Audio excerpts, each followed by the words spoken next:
regular season, he'll coach here at Nelson Field. Can he keep the undisputed streak alive, or can Steubenville Central hand them their first loss of the season? You'll find out next on the OVAC High School Football Game of the Week on Comcast.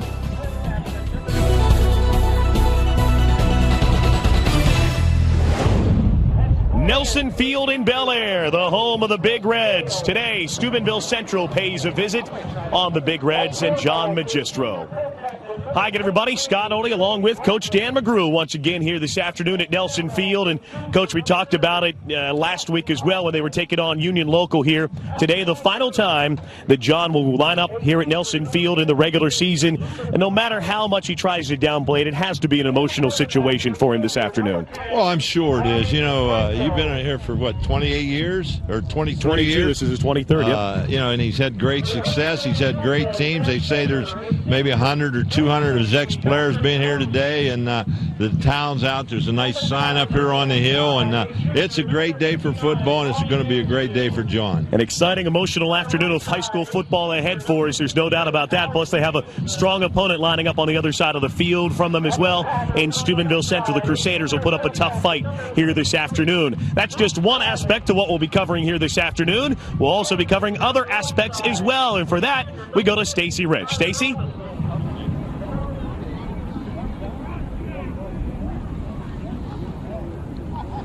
Thanks, Coach. I don't think there's much else they can say. The fans here at Nelson Field will be saying goodbye to Coach John Magistro, at least for the regular season home games. This is his last regular season home game here, and I know the players and the fans are going to miss him, and I know the players really want to win this one just for him.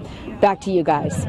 All right, Stacey, no doubt about that. A lot of emotion all around Nelson Field this afternoon. But, Coach, you know as a coach yourself, when it comes down to it, it's the players on the field that are going to get it done today for each of these two football teams. As we look at the keys to the game here this afternoon, a lot of interesting matchups, I think, on both sides of the football for these two football teams.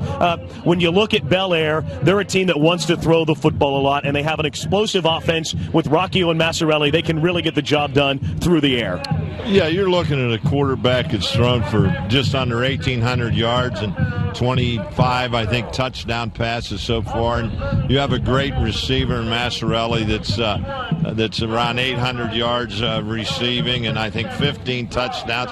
But you've got 3 or 4 other receivers. Bellaire also has a decent running game. They set up the run with the pass.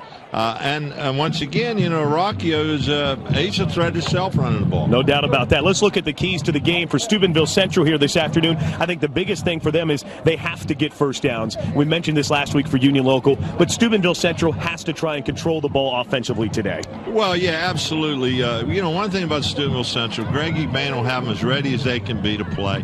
They'll be very, very physical. They will be well coached. They run the ball, but they also throw the ball basically out of play action. You know, it could be a situation that Belaire's going to keep the ball away from them also. No doubt about that. Defensively for Steubenville Central, they have to be able to defend that pass and as best you can, I guess, when you're facing a team like Bellaire. Yeah, like I said, Greg is a defensive coach before he became the head coach. You know, unless he changes something, and I don't think it's going to change, he's going to be in a 4-4 doing everything out. He's going to be in a 3-zone deep, and he's going to roll into things. And, you know, if he's got the talent, he's going to be able to match him. If he doesn't have the talent, it could be a long day. When you look at the Bellaire Big Reds, what can you say about their offense other than, wow, I mean, they have been explosive every week of the season so far, put up 41 points on the scoreboard again last week. That ball game was over at halftime a week ago. So if you're Bellaire, you just want to keep things as they are, keep them rolling right along, and just try to keep that offense flowing like it's been flowing all season. Well, I think one thing, and I know John hasn't forgotten it, but I think a lot of times the press forgets it. I know I do at times. You know, I think a lot of the credit of Bellaire is the system, but the success of that system starts with an offensive line.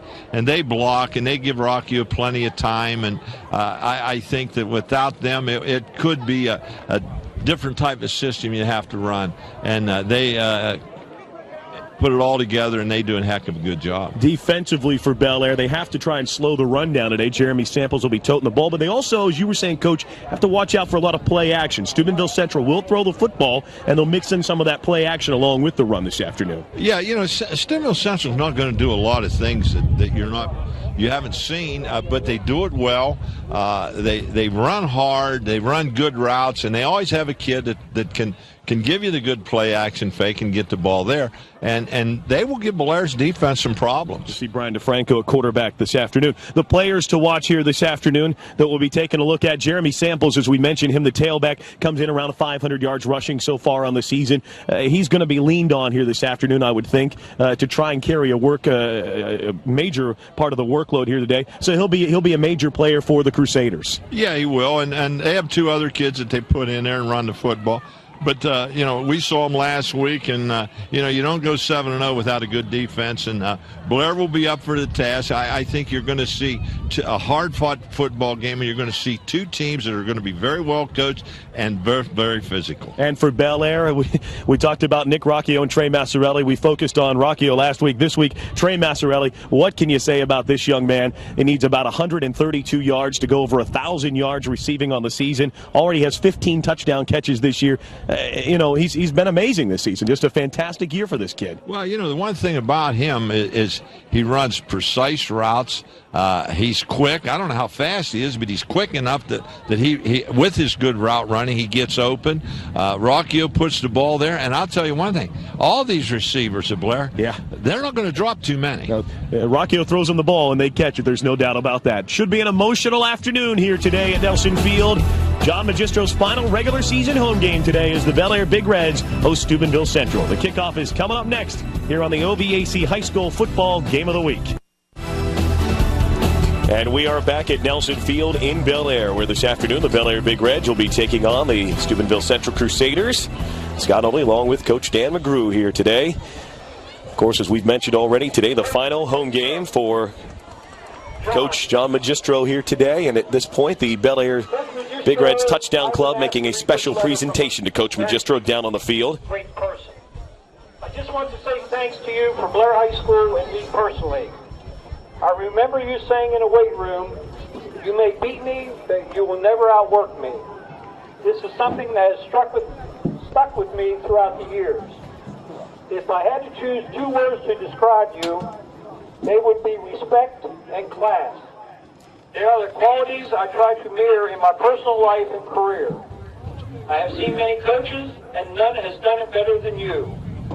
I can't tell you how much I appreciate your dedication to the game and the students at Bellaire High School. Comments being made right now. Congratulations with all your accomplishments, and once again, thanks. Benny Taylor, class of 1976 football team. Ben Taylor, of course, played here at Bellaire, was a member of the 1995 team that went to the state semifinals, and also, of course, played at Virginia Tech and was formerly with the Browns and now a linebacker with the Green Bay Packers as well. And now he's being presented by the Bellaire Touchdown Club, making a special presentation to the coach down there. And thank you, Coach Magistro. It's had a pretty emotional day, there's no doubt about it, for John. 23rd season here at Bellaire, and he's had such great success. 175 career wins coming into today with the 7 that they have so far on this season. A lot of great players through the years, and a lot of great memories, I'm sure, for John. And it's got to be tough to get through this in a way, but he's a guy that's well focused all the time, and he's going to be focused, I think, once we kick it off on the task at hand at winning the game this afternoon. You can see the hill right above Nelson Field here that's so visible from down here. They have a thank you coach up there, spray painted and painted onto the side of the hill. And this community recognizes what a great job that John Magistro has done for their football program and for the young men that have played here. He's done a fantastic job of really molding a lot of great young men through the seasons as well, Coach. Yeah, he has. He's a hometown kid, first of all. Right. He didn't play at Bellaire. Nope. He played at St. John's, and he's been very loyal. He's had a lot of opportunities to leave the area. Right. But, he told the kids, I know this a few years ago when they were talking about it was either a McKinley or the Maslin job, and he told them if they would continue to work the way they've worked, he'd continue to coach here. Right. And I think that's a great attribute. He's done a great job. Of course, everybody remembers the back-to-back state championship game appearances in the mid-90s and how close they were. The Versailles game was the one that was really the one I think that was the winnable one. The next one against Germantown Valley View was a more one-sided affair, but that Versailles game, there were plays here and there that just got away from a little bit. Here's a short onside kick at there, at least a short kick attempt on the opening kick. And the ball's loose. Bednar there for Steubenville Central with the kick, and it's recovered by the Crusaders. On the opening kick, looked like Bellaire had gotten on top of it. But just like that, the Steubenville Central kicks off, and they'll take the ball first. We get started. Looks like Justin Kaufman, number 30, running off the field. There's the man who came away with the fumble recovery, or with the recovery of the kick. Yeah, that's a tough way to start the game. I don't know whether that was an onside kick attempt or the kid just didn't hit it right. It was a short kick. We'll see it here, Coach. Looks like it was intended the way he did. Did not follow through really with his leg. It was a short kick, and it's recovered by Steubenville Central. So they take over 1st and 10. The give is to Samples to the near side with a blocker in front. Gets over the 35 and takes it down to about the 31-yard line. It'll be a gain of close to 6 yards on 1st down. Initial hit by Aaron Crow. They come out and run an I slot left and just run the stretch play to the slot formation and picked up 6 yards. Gain of 6 on 1st down, 2nd and 4 for Steubenville Central as they take over after recovering the opening kick. I said again, DeFranco under center, takes a 3-step drop, looking to the near side for Samples, who makes the catch. Only a gain of about a yard. He'll go out of bounds at about the 30. So it's going to be 3rd down and a long 3. Tackled by Ross Johnson. They come on, they just ran a swing into the short side of the field and the weak side of the formation. Held it to 2-yard gain. Good play by the defensive end who come off and made that tackle. So it's 3rd down and 4. 3rd and 4. I set twin receivers to the near side. Double tight end. Here's the give to Samples right up the middle. Big hole over the 25. He'll have the 1st down as he's taken to the 24-yard line. A gain of 6 yards on the carry that time by Samples. Once again, Ross Johnson on the tackle. They just run a lead draw up in there and had a pretty good hole. Here's the starting offensive lineup for the Crusaders today. DeFranco's at quarterback. Brockway, Kaufman, along with Call, Gale, Umeni, Vizikowski, Zapolnik, Koslow as well on that front line. Samples again dots the I here on 1st down. They give to Samples again with a lead blocker. Takes it down near the 20. Gain of about 3 yards on 1st down. Run an isolation again to the short side. Once again, same player, 37, Ross Johnson. They've run the ball 4 times, and he's been on 4 plays. Here's the Bellaire starting defensive lineup. Trailenek, Reed, Kaiser, Matakoski, Perko, Bruce, Mansfield, Messarelli, Crow, Liberati. The man you've called several times today already, Johnson, his strong safety, made several plays. Here's DeFranco again.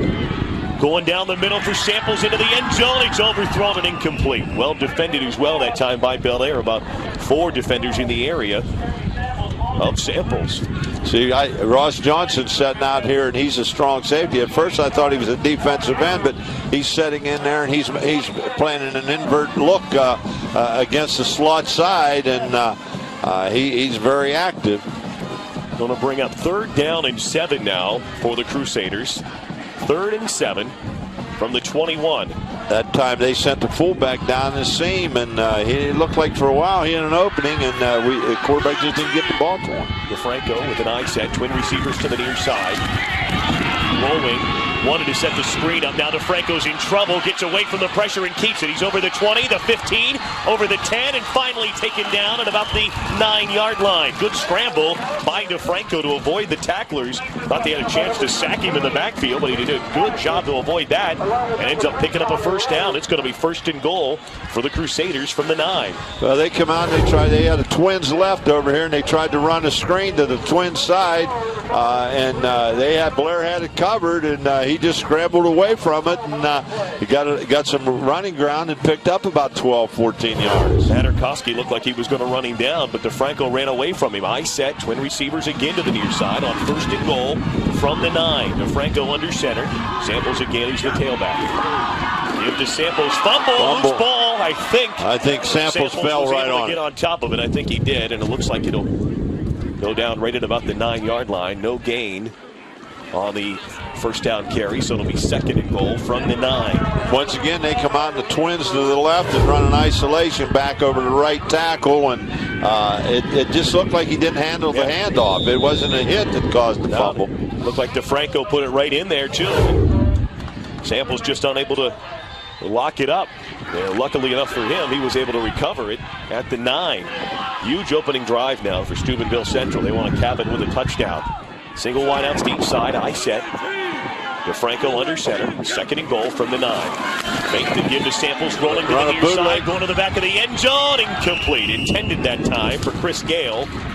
Just a little too tall for Gale. Well, they ran a drag, and they had Humeni, the tight end, breaking wide up through the middle, and he was wide open. He just didn't see him off the boot action. So it's 3rd and goal now from the 9. Bellaire trying to hang tough here. Yeah, they ran that off of the old counter tray bootleg, and they had them both open, but the tight end was wide open. Humani coming right down the middle. 3rd and goal from the 9. Steubenville Central sent 2 receivers to the near side. I set again. Brockway's the fullback. Samples is the tailback.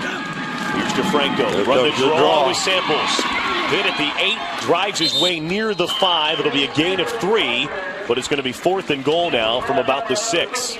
Just over the 6, just outside the 5. Initial contact there was by Mansfield. He slowed him up, and then a host of the defensive backs and linebackers got in there and stopped him on. They're just short of the 5-yard line. They'll bring in the kicking unit now to attempt a field goal from the far hash. Now inside the far hash. Right about dead center, really, now. The kicker is Luca DeMichael, number 75. Luca DeMichael's the kicker. The holder is Luca Call. Here's the snap. The hold is down. The kick is up, and it is good. So Steubenville Central strikes first here this afternoon.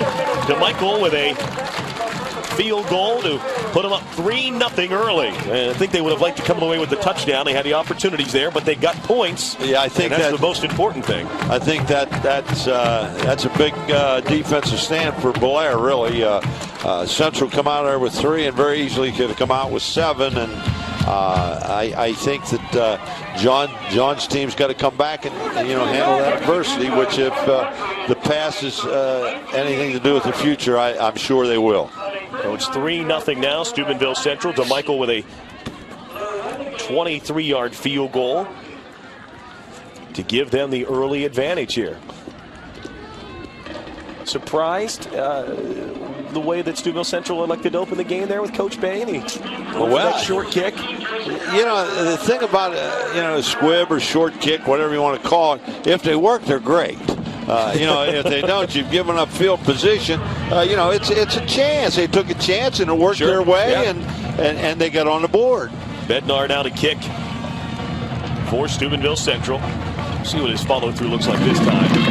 Again, the squib, short action. It's going to be picked up, though, by the Big Reds. And on the return, that's Anthony Hawker getting to the far side. We saw Hawker last week in a reserve role coming in late in the game as a receiver, showed some good speed. I still don't know. Return out over the 35 to about the 36. Scott, I still don't know whether that's might not have been a plan or they're just happening that way.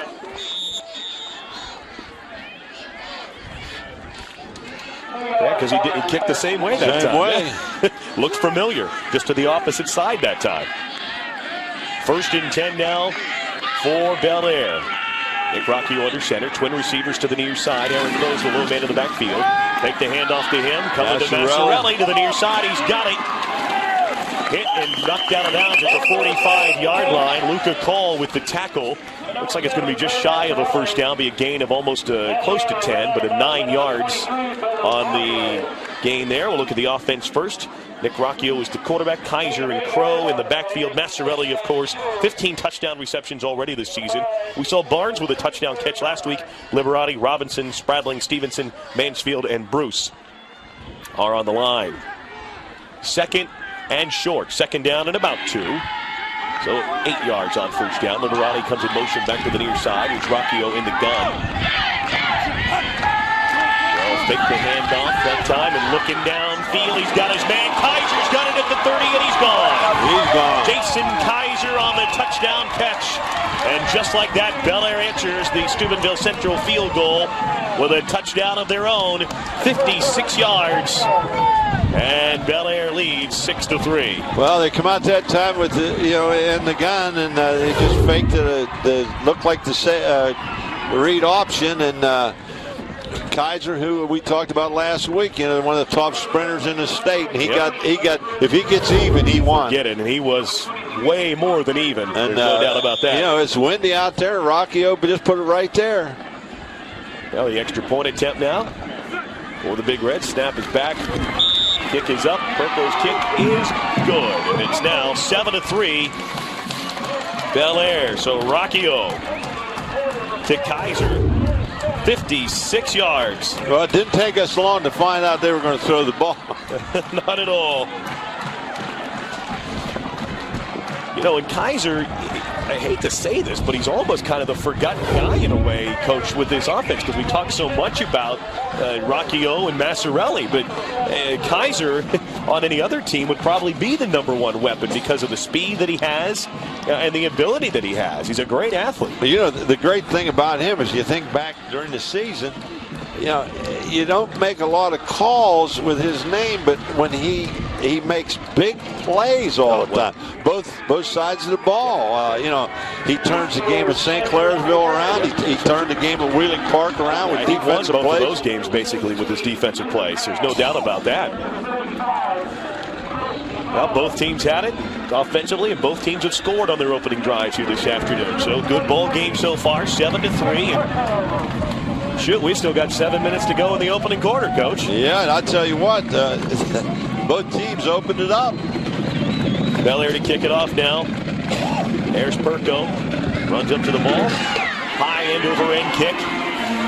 Go all the way back to about the goal line. And here's Vince Frizzy looking for an opening. Won't find one, and he's tackled shy of the 20 at about the 17-yard line.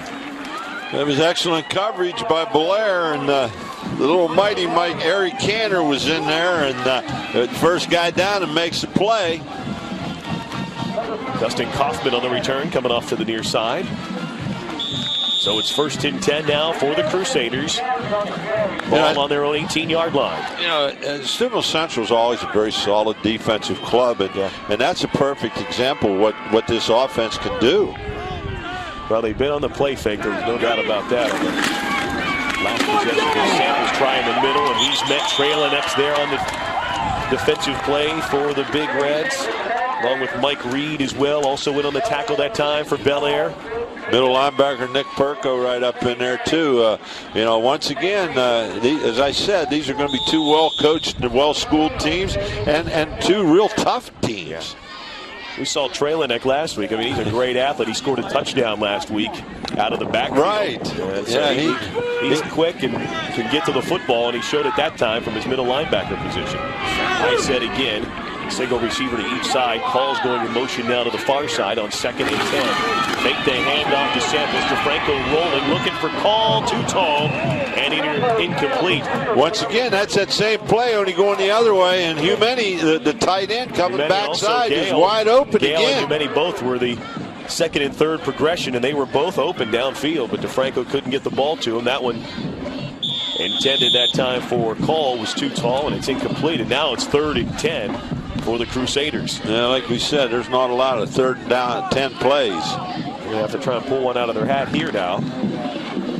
Trailing 7-3 early on. They're in an I-right formation. Wide receiver both sides. Palma and Samples over the backfield. Here's DeFranco. He's going to throw the To hook. the near side, and it's almost intercepted by Massarelli. Tried to stick it in that time to Mike Emmerling. And Massarelli jumped that route, nearly came away with an interception.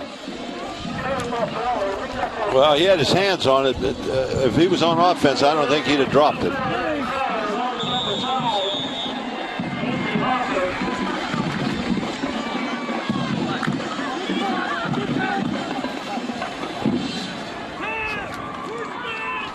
Right now we have Crow and Hawker back. Both these kids have excellent speed. Here's the punt. And it's coming to Crow to the near side. Looking for some running room. Breaks a tackle. Gets over the 40.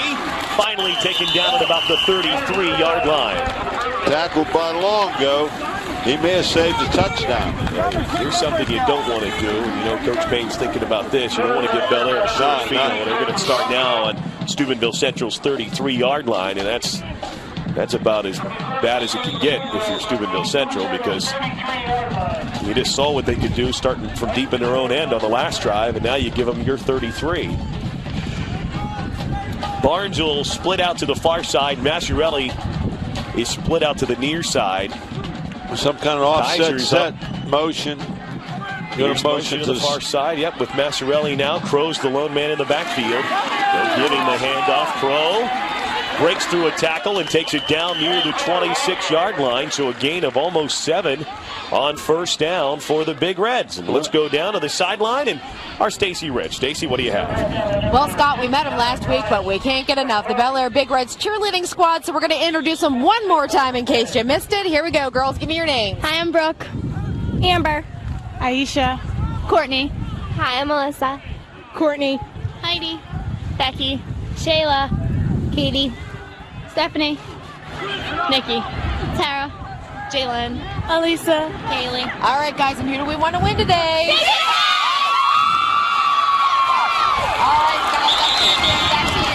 All right, Stacy, fumble in the backfield. Looked like Rockio had problems controlling the snap from center. It gets batted around, and it's recovered by the Crusaders. So Steubenville Central takes back over on their own 30-yard line. Yeah, it was a little wide that time. That's something, you know, you just don't see Bellaire too many times have two turnovers just quick. No, you don't. So it's 1st and 10 now for Steubenville Central on their own 30. Swap receivers right to the far side. Motion in the backfield with the fullback. They give it to the fullback, and no running room at all that time. Jeff Majeko, he's taken down at the 30, or excuse me, at the 28. He lost about 2 yards. It's going to be 2nd and 12. Ram Majeko had him go in the side motion there and then tried to give him the ball back. Run a little counter action back, and Bellaire was waiting on it. So a loss of 2 on first down. It's 2nd and 12. DeFranco with an eye set again. Majeko and Samples are in the backfield. Single wideouts to each side. On 2nd down and 12. Here's DeFranco. Short drop, and he's going to be dropped as well. Back at the 25-yard line. Kaiser on the tackle that time for the Big Reds. Kaiser's in and outside. They were in a 4-4, and he was the outside linebacker, and he came on a blitz and sacked the quarterback. Here it is on the replays. Kaiser was in the backfield quicker than DeFranco that time almost. No opportunity to try and throw the football. Anthony Fry was also back there as well, number 64. So now it's 3rd down and 13. 3rd and 14, actually. From the gun, DeFranco. Looking downfield, pressure. Gets away from it initially, but he will not get away from the second part of the pressure. Nick Perko with the sack, and it's a loss back over the 20 into the 19-yard line. Belaire's giving them some different looks defensively. That time they come out and had a 3-man rush and got to him off of a 3-man rush. Yeah, Perko just kept after him, and DeFranco couldn't get away, and the coverage downfield was so good that he had no opportunity to try and put it up in the air. Yemeni now will do the punting, standing at his own 5-yard line. They got Massarelli deep, returning punts. Yemeni end-over-end kick. This is short. It's going to bounce at the 42 and takes a backwards bounce for Steubenville Central. And it'll be down at the Crusader 40-yard line. So second consecutive drive that Bellaire will start in Steubenville Central territory. The last one, luckily for the Crusaders, ended on a fumble that was recovered by Steubenville Central, but you can't keep this up, and now Bellaire winning the war on field position. But defensively, as I was saying, Belaire's coming up and they're setting in sometime a 5-3 and they're jumping to a 4-4. Maybe it's confusing them a little bit now. The last time they come out, they went into a 3-man line rush and got the sack off of that. Greg Bain on the sideline there.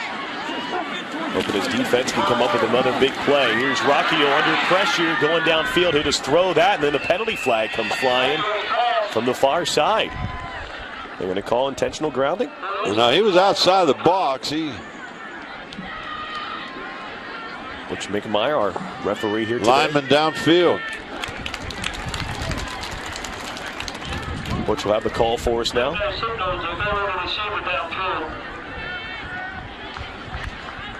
I didn't see that. Butch must have seen it. He called it. Yep. Ineligible receiver downfield. Came from the side judge on the far side. So it takes him back to the 45. First down and 15 now for Bellaire.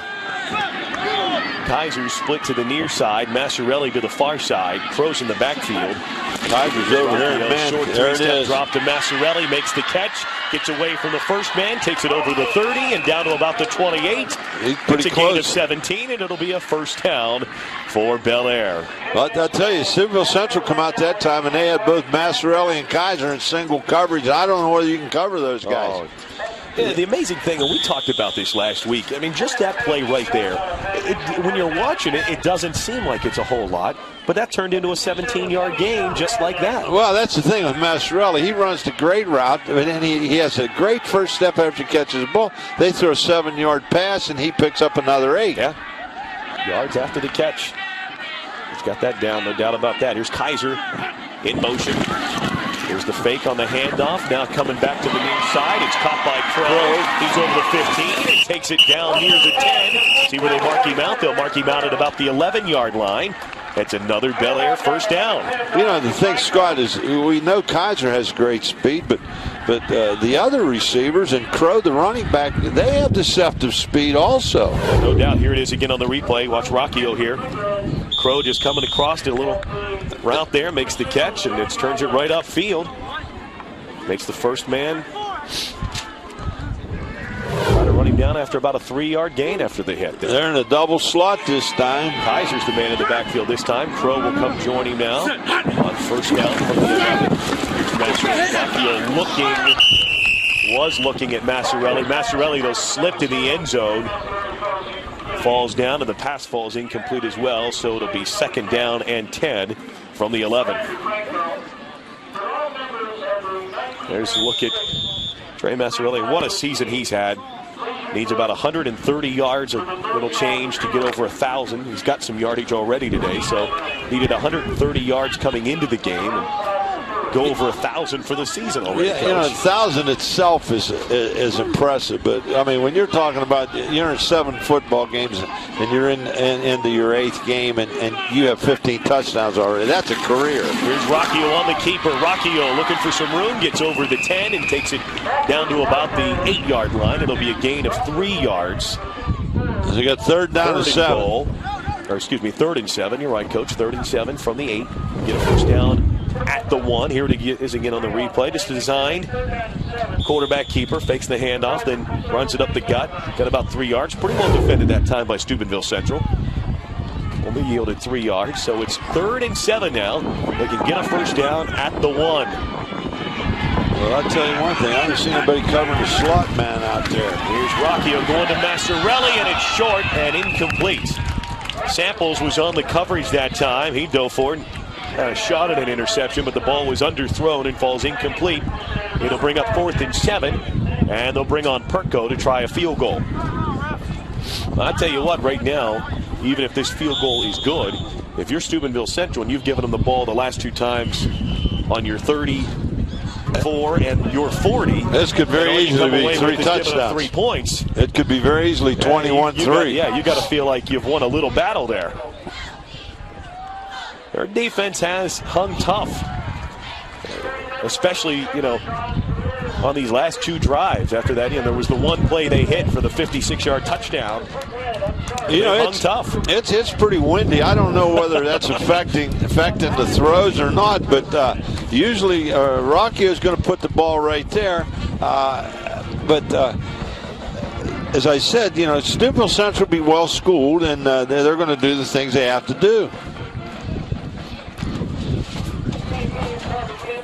That'll bring up, that looks like. They're going to kick a field goal. I see Perko still out there. I saw Rockio running back out to the huddle.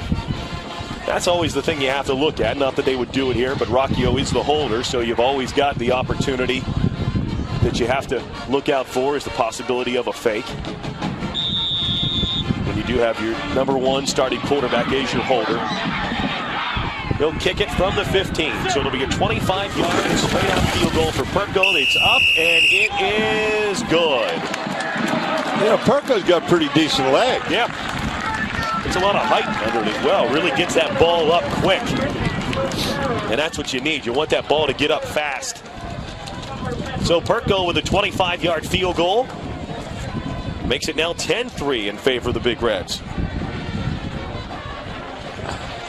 But I'm sure their scouts will see it, spotters will see it upstairs. On that play right there, they went into a double slot, and Crow was setting in the slot. And, of course, they went to Mastrelli and it was on their throw, but they didn't have a man out on the slot man. Now, if you remember last week, they ran the same formation and they put Mastrelli in the slot and they threw a touchdown on him on an out route.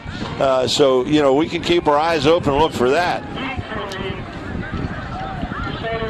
Perko will come out and get ready to line it back up and put us back into play. But Steubenville Central right now, they just got to try to get the ball back up near midfield on this drive if they can, to try and play a little field position of their own so that they're not handing the ball back to the Bellaire Big Reds on their end of the field. But, you know, like you said, I'm sure Coach Baines feels pretty good right now. He's only down by a touchdown, and good, like you said, he could very easily be down. Yeah, this could be have 21. 3. This could be 21-3. But his defense has done a nice job. They've hung tough on these last 2 defensive series. And you mentioned the wind, Coach. It just blew the ball off of the tee there. Perko, so now Kaiser will come up and put a finger on it to keep it in position. The wind looks like it's blown to the north, but it's also swirling and coming across the field. North and east at the same time. Kind of a northeast wind there, no doubt about that. You know, that's what gives passers problems. You know, throwing into the wind or with the wind really is a problem. You got a crosswind. It's very, very difficult. Low end-over-end kick. It'll be returned by Steubenville Central. Opening up the middle. DePalma does a nice job to get it over the 30 and out near the 34-yard line. So Steubenville Central had a pretty decent field position to start. They'll mark him at the 33 is where they're marking down. 1st and 10. For the Crusaders from their own 33, trailing now 10-3. And there's a look at that flag. Yeah, sits here in the northwest corner of Nelson Field, and well, you know, if you look, it's straightened out today. If you look at it, it looks like the U.S. flag's blowing north and the Bellaire flag's blowing east. Yeah. Of course, my eyes are old. Blowing right in our face. I know that. I set twin receivers to the near side on 1st and 10. Fake the handoff to Samples. Here's DeFranco with some running room to the near side. He picks up about 7. 40-yard line before he's taken down. They ran the old outside belly, and he kept it on his own. And like I said, he picked up about 6 yards. Tyler Rose was the man who made the tackle that time for the Big Reds. Gain of 6 yards on 1st down, so it'll be 2nd and 4 now for the Crusaders. Just rode it into the belly of Samples and then kept it himself. Like I said, said last week, that tackle was made by one of my old teammates' grandson, Paul Rhodes. Paul used to coach at Bellaire St. John's. I set. DeFranco, 3-step drop, go to the far side, and the ball was incomplete. Gale was the intended receiver. He put it right there. Yeah, just went off his hands and incomplete. Gale had one of those things where you see a lot of receivers, I think sometimes was already turning upfield with it before he actually had it corralled, and it falls incomplete. Would have been a 1st down. Instead, now 3rd down and 4 for the Crusaders on their own 39-yard line. This is a play where they'd like to get this, pick up this 1st down. They don't want to put their defense right back on the field. Again, they've gone 3 and out here, and they need to, last couple of times, they need to pick up a 1st down. Yeah, they're the Twins left out of the eye again. I set. They come with the trap. Trying to get up through the middle. He's hit right at the 40 and driven back. Yeah, they just ran a lead trap up in there, and Bellaire did a very good job. Trailanek again. Trailanek's he's a good-sized kid, and he's very active as an inside linebacker. Dustin Bruce, number 60, also went on the tackle as well. So now 4th on a long 2. You could call it 4th and 3. It's close. They're going to let the quarter run out before they decide exactly what they want to do. I would expect they would go ahead and punt. Well, they wanted to let the quarter run. They want to get that win. Get the win the other way, yeah. No doubt. Just as the quarter ended, it died down for a second, but it's picked right back up now. We've played one here at Nelson Field in Bellaire. The Big Reds lead 10-3 over Steubenville Central. Second quarter action is coming back next here on Comcast. We're back at Nelson Field in Bellaire. Steubenville Central and Bellaire going at it here this afternoon. There's some Steubenville Central fans. Coach Craig Bain's team trailing 10-3 as we get ready to start the third quarter of play here this afternoon at Nelson Field. You know, Scott, here's a situation that you see. Steubenville Central is a situation where, you know, the same names are playing when I was playing years ago, and they just like Wheeling Central. They just continue on. The same families are there, and it's great tradition, but it's also great bloodlines. Yeah. Great athletes, and as you said, great tradition. They've had great success through the years, no doubt about that.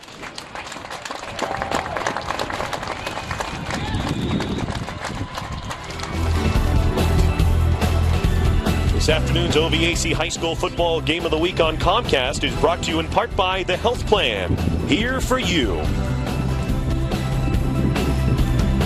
Scott Noldy, Dan McGrew here at Nelson Field in Bellaire, ready for the start of the second quarter now between the Big Reds and Steubenville Central Crusaders. 4th and 2, and they've got Umeni out to punt. Now, hopefully, with the wind, they're hoping. But, oh, boy, see, it is blowing a little bit to the east, I think, as well. He got that off the side of his foot also, which didn't help. Once again, Bellaire's got the great field position. At least for Steubenville Central, it is on the Bellaire side of the 50. Goes out of bounds at, about the 37-yard line. And so Bellaire, as you said, though, Coach, once again, good field position. They'll move it up to about the 38. So 1st and 10 for the Big Reds, ball on their own 38-yard line, starting the second quarter of play, already leading 10-3. But, you know, just opposite of what we talked about Steubenville Central defensively, Coach Magistro's probably a little frustrated that it isn't 21-3 because he's had a couple of opportunities where he could have blown this game open early. Well, you know, as I noticed, and I haven't seen Steubenville Central this year, and I don't know whether they made a change, but they're normally a 4-4 team, but they're playing a 4-3, and I'm sure that's to get an extra defensive back on the field. Sure. Dead ball, encroachment on the defense. They jumped that time. They give Bellaire an easy 5. Still first down, 1st and 5. There's Greg. You won't see a more intense coach on an OVAC sideline, I don't think, than Greg Bain. Oh, no, and you'll never find a guy that works any harder either. Here's Crow going in motion, comes into the backfield with Rockio on 1st and 5. So Massarelli sitting out here in single coverage. Crow, he's got the handoff, bounces off a couple of would-be tacklers, and finally corralled at about the 43-yard line. Not much of a gain on 1st down.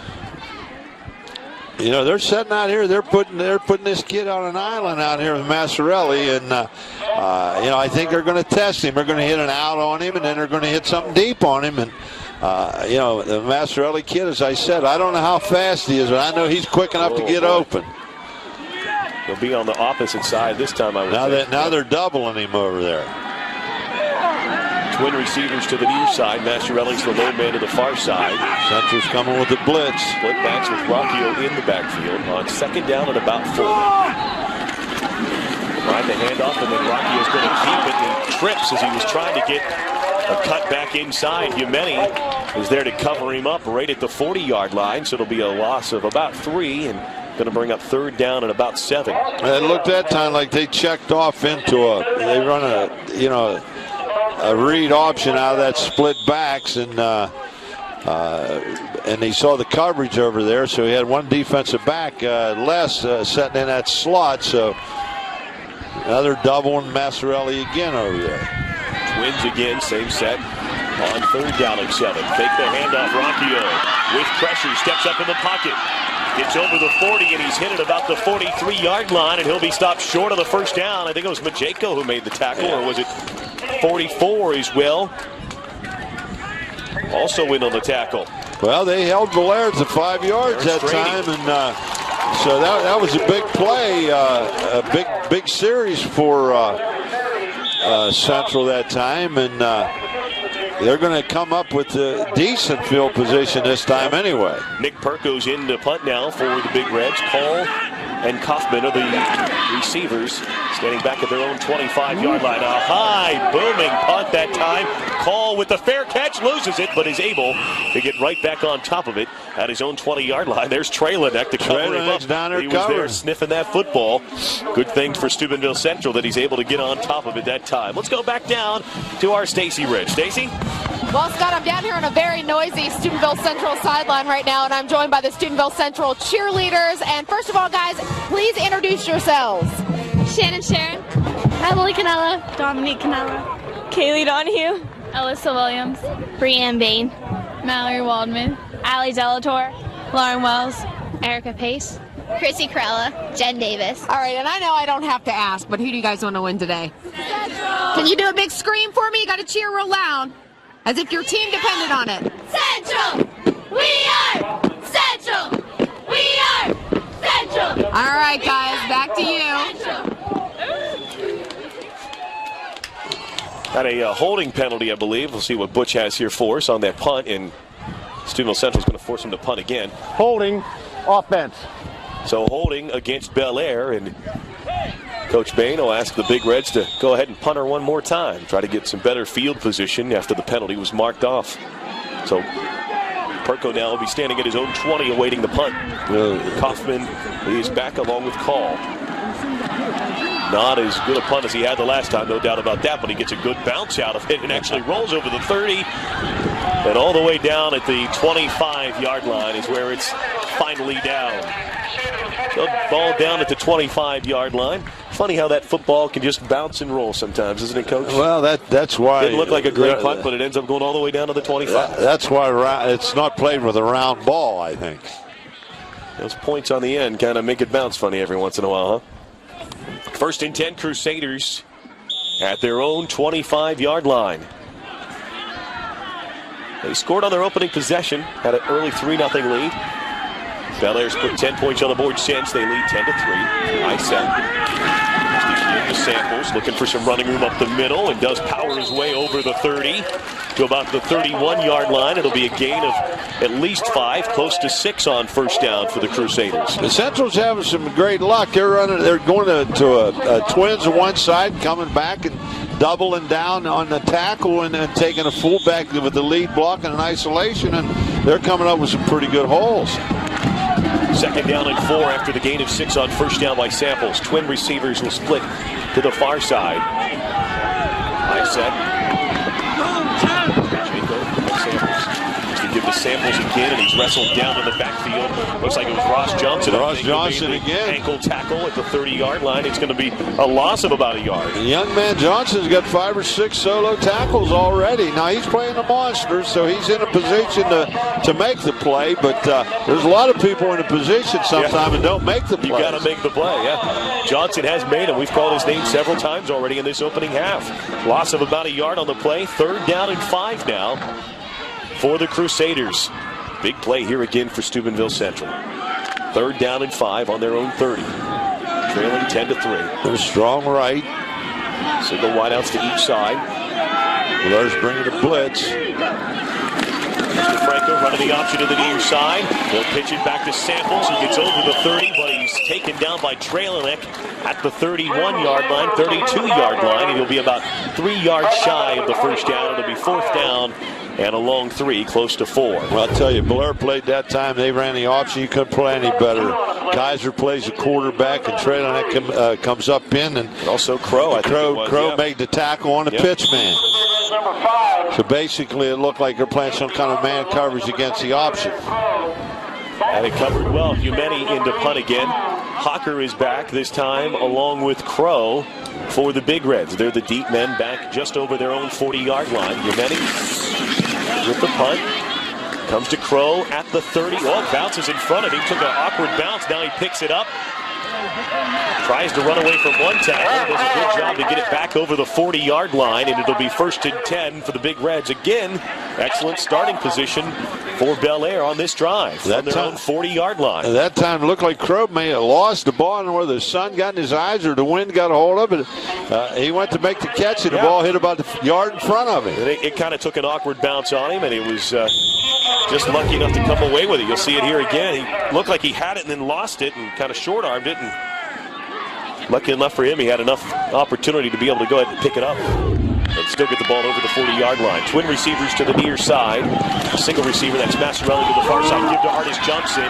Takes it over the 40 to about the 43-yard line.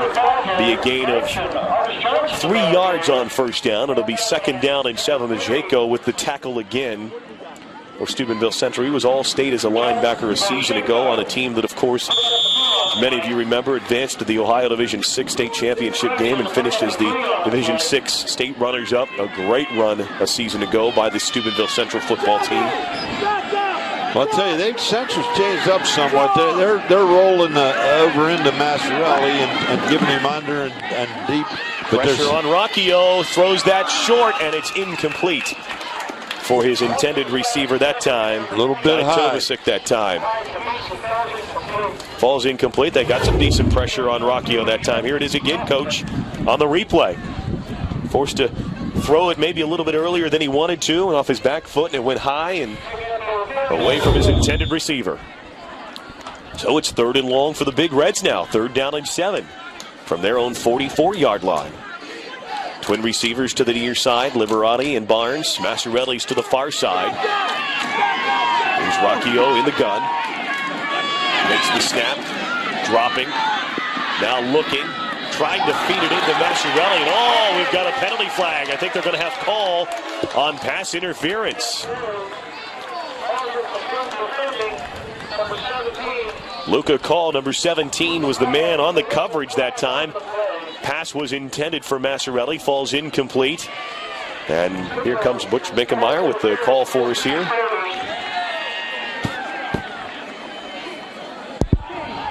Pass interference, defense, automatic 1st down. That was pretty close call. It was close, yeah. It was on the far side of the field, so it was hard for us to see if he had gotten there before the ball did, but they call interference, and it's an automatic 1st down for the Big Reds, and it moves the ball down to the Steubenville Central 41-yard line. See, Central Steubenville's in a different defense now. They get single coverage after on Massarelli. There he is. He saw it. Rocchio to Massarelli. He come with it just with a quick hitter and still on his feet. Finally taken down at the 31-yard line. See, it looks like close to a 1st down. It looks like when they go into a 4-3, they got single coverage. When they go back to their 4-4, they're taking their outside linebackers and clamping down on Massarelli. Look at that cushion right there. I mean, you can just see the room for Massarelli to be able to just sit down and Rocchio just be able to throw it right in there. They've got to measure. It's that close. So it's close to 10 yards on the 1st down catch here. See if they have the 1st down or not. Have to take it all the way, of course, to the opposite side of the field there for the measurement. Either be 1st and 10 or it'll be 2nd and extremely short. I don't know if there's something wrong, but Call's coming out to the near side. Yeah, he's limping coming out. Coach Bain went out to meet him at the hash, so he's come out for a minute. A couple of guys are talking to him now on the near side. Looks like they're going to take him back to the bench here for a minute. He's taking a seat. He's been covering Massarelli at times this afternoon. So has Samples, and I think they've got Samples back on him now. Yeah, they're back tight. They're back in the 4, and so they're moving around. Oh, bad snap again for Rocchio. It's kicked around. He just has to fall on it. Back at the 44-yard line. That's the 2nd time this afternoon we've seen Rocchio unable to corral one of the center snaps. It's a big loss for them. Takes it all the way back to the 43-yard line, yeah. We'll call it officially. It looks like a loss at 12, so 2nd and 22.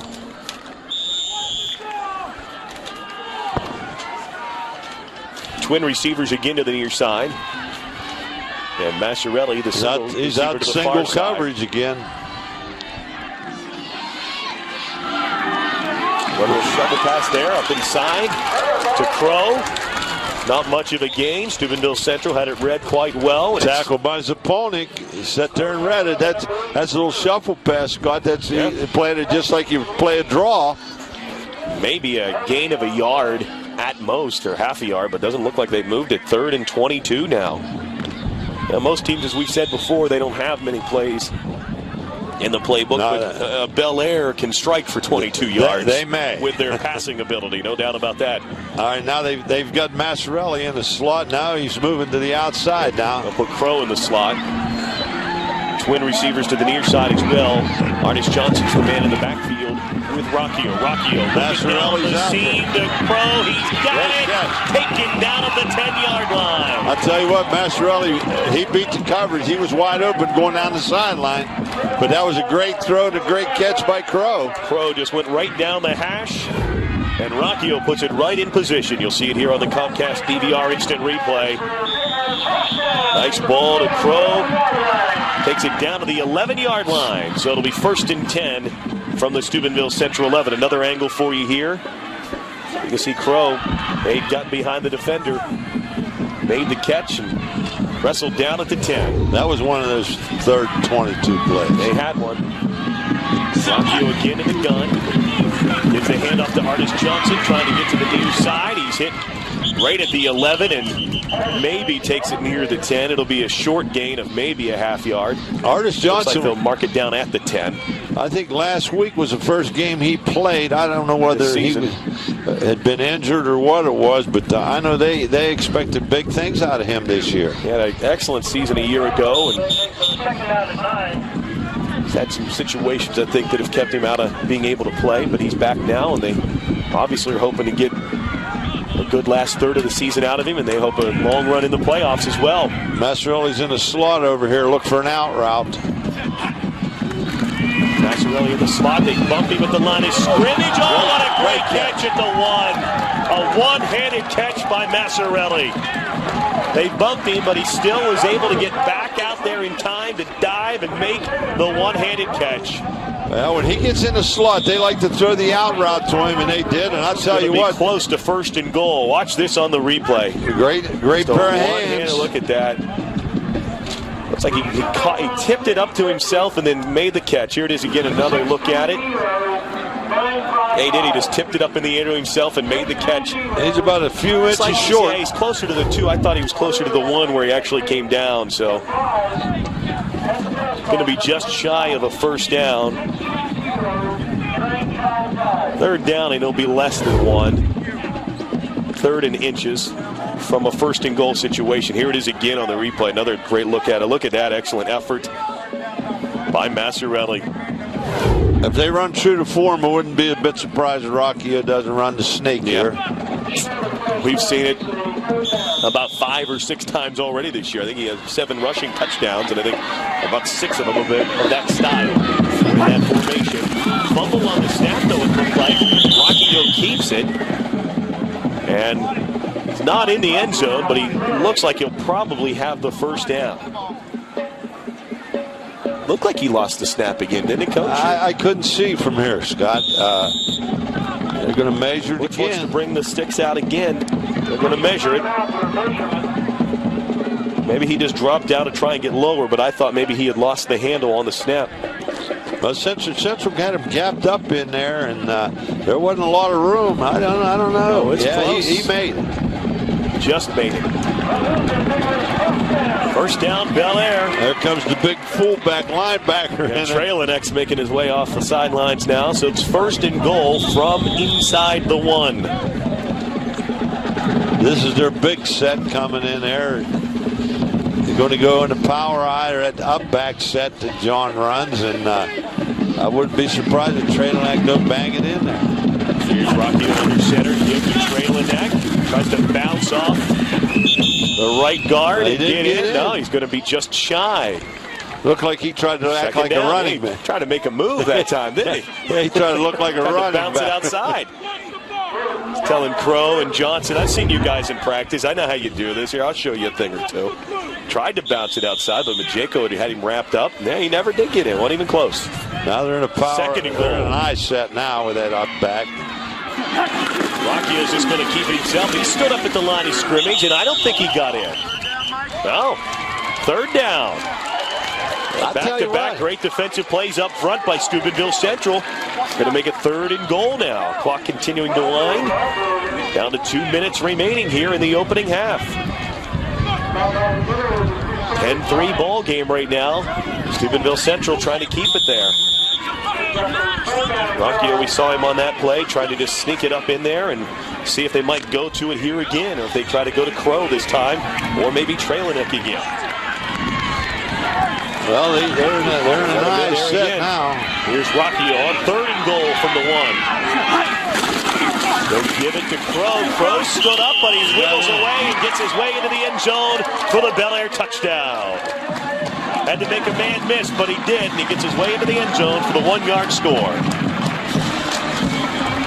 So Bellaire adds to it. It's now 16-3 as we await Perko's extra point. Here it is again on the replay. Pacheco was there, but just couldn't wrap him up in the backfield. He stepped away from him. He just put a little juke on him. I think DeFranco was the other man who was there, but was unable to wrap him up either. Here's the extra point. Kick is up. Yes. And it is good.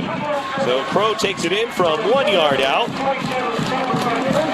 And the extra point's good. And it's now 17-3 in favor of Bellaire. Let's go back down to Stacy Rich. Stacy? Well, Scott, I'm here with one of the former players. There's quite a few of them here today for Coach Magistro's last regular season home game. Brian Seacrest, first of all, tell me that it was 96 you graduated? 97 graduated, 96 football season. 96 football season. Tell me what was significant about that for the fans that aren't aware. I mean, it was a year we were a little bit underdogs. We lost a lot of seniors the year before. We were predicting not to win out. We won out 13 games and got beaten in the state championship. And the year before, it was all about offense. Our year, it was all about defense. And that's kind of a Bellaire tradition, is just being good defensively and playing really hard. So. Now, today's emotional, and you and I were talking a little bit off camera. This team, a lot of this team is wrapped around the coach, but it's a team regardless. Sure, yeah. I mean, it has a lot to do with the community and the tradition that goes over 100 years. And, all the players, it's all about playing every game, every down like it's your last, and playing really hard. And, Coach Magistro is great at bringing that out with the kids and making them understand the life lessons that come along with playing high school football. So now, if Coach watches this afterward on demand, what would you like to say to him? Just thanks for everything. I've been around Coach Magistro all my life and around this field and the program, and it's been great to be a part of and watch kids develop and watch people get a little bit of recognition for working hard. And Bellaire's always been known for hard-working people, blue-collar, and we just want to continue that tradition forever. So. All right. Well, thank you very much, Brian. I appreciate it. Back to you guys up in the booth. All right. Thanks, Stacy. Yep, I remember those 95 and 96 teams quite well, making back-to-back trips. The Ohio State Championship game, and for those of you who don't realize what a feat that is, to be able to go to an Ohio State Championship game in back-to-back seasons is almost unheard of, really, when you think about it. Yeah, it is. When you consider you got, 700 schools playing football in Ohio, and when you get in the state championship game in Ohio, you're a pretty good football team. Here's DeFranco's just going to keep it after dropping back, and DeFranco able to take himself up over the 30 and near to about the 33-yard line there on first down. So pretty good carry by DeFranco on first down. Once again, Ross Johnson got a foot. He's like we've been saying, he's been in an awful lot of tackles today. The good thing about this game, it's 17-3, but I'll tell you one thing, Steubenville Central's not going to quit. Steubenville Central here on 2nd and short to give to Samples. There's Ross Johnson again. Close to the first down. Looks like they should have it. Coach, I've talked to you before about this, and I know, of course, you're a Steelers fan, and so many of our viewers out there watching are Steelers fans as well. But, folks, now you can follow the team whenever it's not game day with the new Steelers 24/7 exclusively with Comcast On Demand.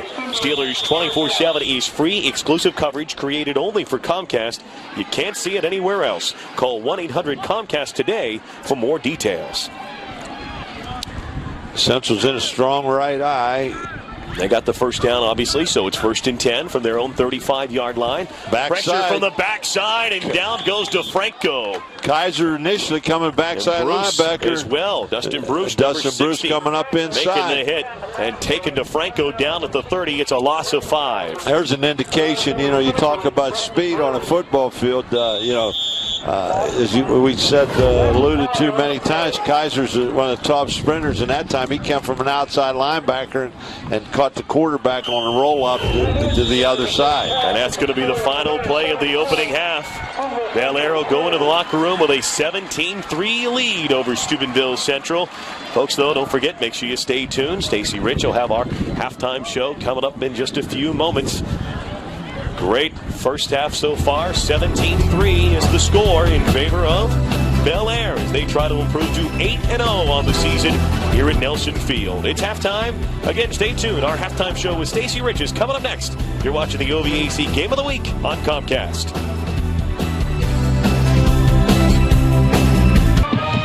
Welcome back to the Comcast High School Football Game of the Week, and of course it's halftime, and that means a show. And right now, the Steubenville Central Crusaders Marching Band is on the field. They are directed by Teresa Jarasco. She is their band director. Brittany Poole is their Royalettes instructor. Royalettes captain Gina Paul and the color guard captain Brandy Damron. And they are doing a Blues Brothers show today. So if you're into the Blues Brothers, you're going to enjoy this one. And this show, actually, a little sidebar, was designed by a graduate and former band member, Matthew Gossett. So that's pretty cool. We're going to let you listen in.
Well, that's going to do it for the Steubenville Central's Crusaders Marching Band. We'll be right back with the Bellaire Big Reds Marching Band.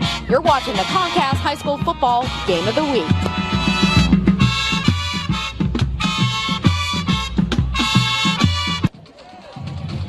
Welcome back to the Comcast High School Football Game of the Week. It is halftime, and the home team Bellaire Big Reds Marching Band have just taken the field. They are under the direction of Kevin Reed on the field. They're directed by Field Commander Kyle Cook and their Red Line Captain Jessica Anderson, Flag Captain Renee Weekly. And today's show, a couple of songs you might recognize, Don't Ya, Peter Gunn, and Canned Heat. So let's listen in. This afternoon's show starts with a hit recorded in 2005 by the Pussycat Dolls and arranged for band by Doug Adams. Here is Don't Ya.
there's a lot of features like me. Featuring our crowd out 6 o'clock. Our next tune was written by the Holiday and Henry Mancini. Here is the Grammy Award and Emmy Award winning tune, Peter Gunn. Bad! 1, up! 1, 2, 1, 2, ready, play!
Well, that's going to do it for the halftime show here at Nelson Field. Of course, there's much more to come in the second half of the game between the Bellaire Big Reds and Steubenville Central Crusaders. This is the Comcast High School Football Game of the Week. We'll be right back.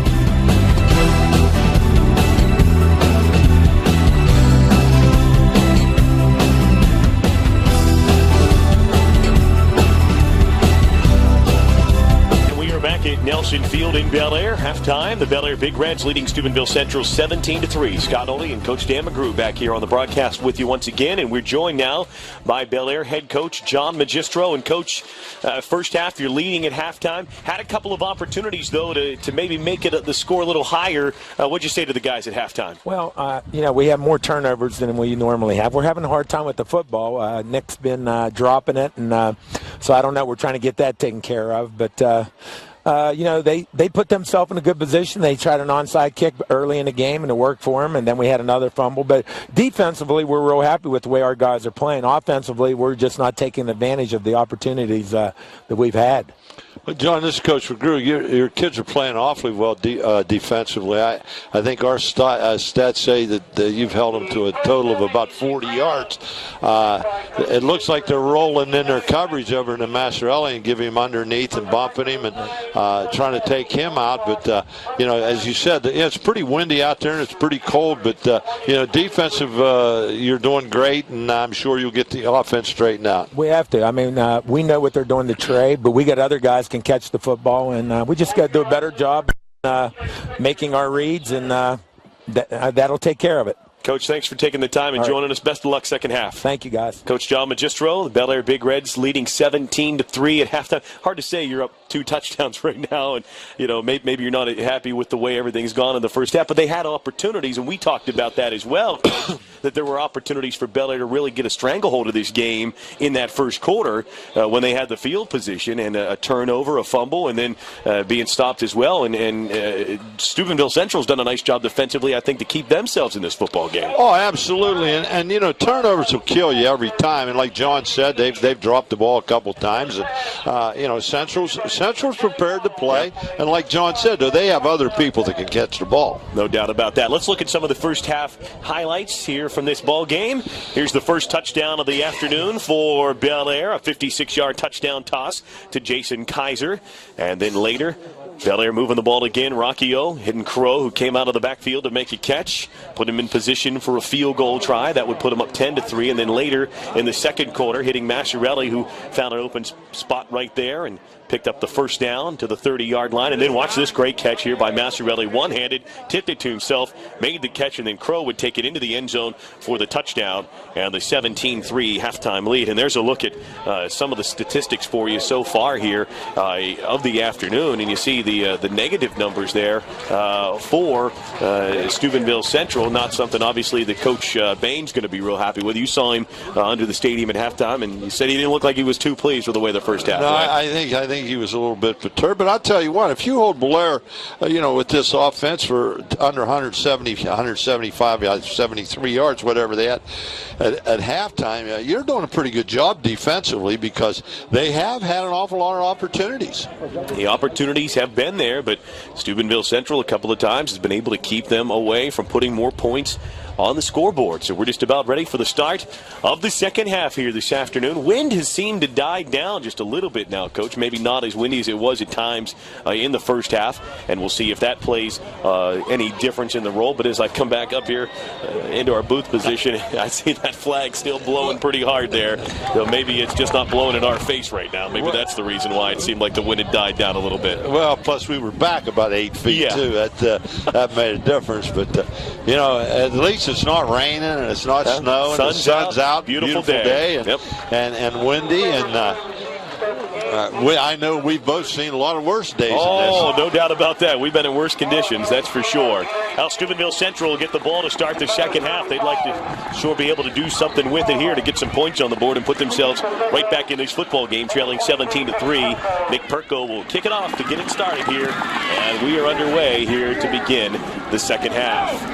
Looks like it's Samples that comes away with it on the return, gets to the outside, but then looked like he tripped off of one of his own blockers as he gets up over the 30-yard line, and they'll take it to the 31-yard line, and that's where Steubenville Central will start on their own 31-yard line as we begin the second half. Looked like Kaufman and Samples both wanted to try and return that football, but Samples was the man who won out.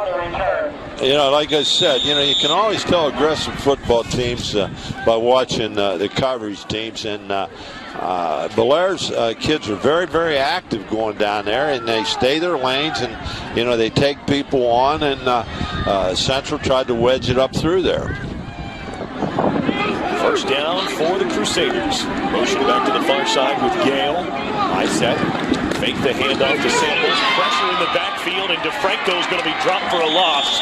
Back at the 26-yard line. Well, that time they brought Ross Johnson off the corner, and he gets a sack. He started the first half with a sack and started the second half doing the same thing. So, John's they're staying with the same program. Kid that's got a big motor. He just seems to go nonstop all the time defensively. He's a kind of kid you love to have playing on the defensive side of the football because he's so aggressive and finds the ball all the time. Yeah, he's not really a big kid. I'm going to look in here. At least he doesn't look big from up here. Second down, and they lost about 4 on first down, so second down and close to 15. DeFranco's just going to try to run it right back up in there, and not much doing. Gets it back to about the 30-yard line. Yeah, about 4. Johnson's a 5'9", 165-pound. And they list him as a linebacker. He's playing linebacker, strong safety type. Looked like that time DeFranco tried to run a quarterback draw, and Bellaire covered it well. So it's 3rd and long now. 3rd and 12 for the Crusaders on their own 30-yard line, trailing 17-3. Just underway here in the third quarter. Central's changed up. They're in split backs. That's the first time they've been out of the eye today, and I don't know if it's for max coverage or what. Here's on the slant. Ball just thrown behind Mike Everling, the receiver. Just a little bit behind. DeFranco put it on the receiver, but just had it behind him a step or two. If that's in front of him, that might be caught for a first down, but it falls incomplete. But it might have been also intercepted because Bellaire had a kid right there. Good coverage by the Big Reds as well, so it's going to be 3 and out for the Crusaders on their opening drive here to start the second half. Umeni is now into punt. And back deep to receive, Hawker and Crow. Here's the snap. Johnson nearly got in there to block the punt. He was knocked head over heels. Ball rolls and takes a nice Steubenville Central bounce over the 40 into about the 39-yard line. So what looked like was going to be a short punt turns into a somewhat decent punt there for the Crusaders. You know, Scott, we had mentioned earlier in the second quarter that Luca Call come off limping. I don't see him in the game, and I was looking for number 17 down on the field. I don't know whether he was. I don't see him along the bench. I don't know what his injury was or something. He made his way off the field under his own power that when he did come off earlier. That's right. Right. Trips to the near side here on first down to Massarelli. Makes the catch, makes a man miss. He's over the 50 to the 45, over the 40, and finally taken out at about the 34-yard line. Excellent. It's a little hitch pattern, and he, as I said, he makes that quick first step, and he picks up 10, 15, about 30 yards. Pretty good play. I'll take that. First down for the Big Reds. Here it is again on the replay. And again, Coach, he makes that man miss. Just so many times he makes the first defender miss. He just ran a little hitch route, and, Rocky just up and hit him with it. Now they're in a trips left. Trips to the far side. Now Kaiser is the lone receiver to the near side. Artis Johnson in the backfield. They're riding into his belly. But Johnson is going to be taken down for a loss at the 40-yard line. Majeko, the man on the tackle that time for the Crusaders. Majeko makes the tackle. It's a loss of about 5 on first down. It'll bring up second and about 15 now for Bellaire. They're on their opening drive here in the second half, leading 17-3. You know, you got two different styles of backs. You got Johnson in there now, but when Crow's in there, Crow's a straight ahead runner. Johnson looks like he might be a kid trying to put some moves on him and make his yardage up that way. Rockio to the air again to Massarelli one more time. Samples, I believe, the defender who's able to hold on that time and stop him at the 35-yard line. It'll be a gain of only about 5 yards. So it'll bring up third and long now for the Big Reds. Here it is again on the replay for you. And that time a good job by Samples, 12, who just hung on to that number 7. Got to hold the jersey. Massarelli until the rest of the defenders could show up to help out. Third and 12. Well, they got Massarelli in the slot. Look for some type of an out route to him. They got him forced up in single coverage. Rockio. He run the out and up, and he's open. Going to his man, Massarelli, who makes a great catch again over top of Samples, gets away and scores. Great touchdown, Bellaire. That's great hands there. He went up and caught that ball with his hands. He run it in there. He's got a little cockiness in him coming down there. But he likes to show that ball as he goes into the end zone. It was a great catch. Watch it here again on the Comcast DVR instant replay. Watch him go up over top of Samples and make this catch. He had to go over top of Samples, then uses his strength to get away from Samples and take it into the end zone for the touchdown. I knew they were going to put him in the slot. They were going to run some kind of an out there, so that time they ran an out and up on him. And Marco's kick is no good. Wide left. So the Big Reds strike on their opening drive. Rockio to Massarelli for the touchdown.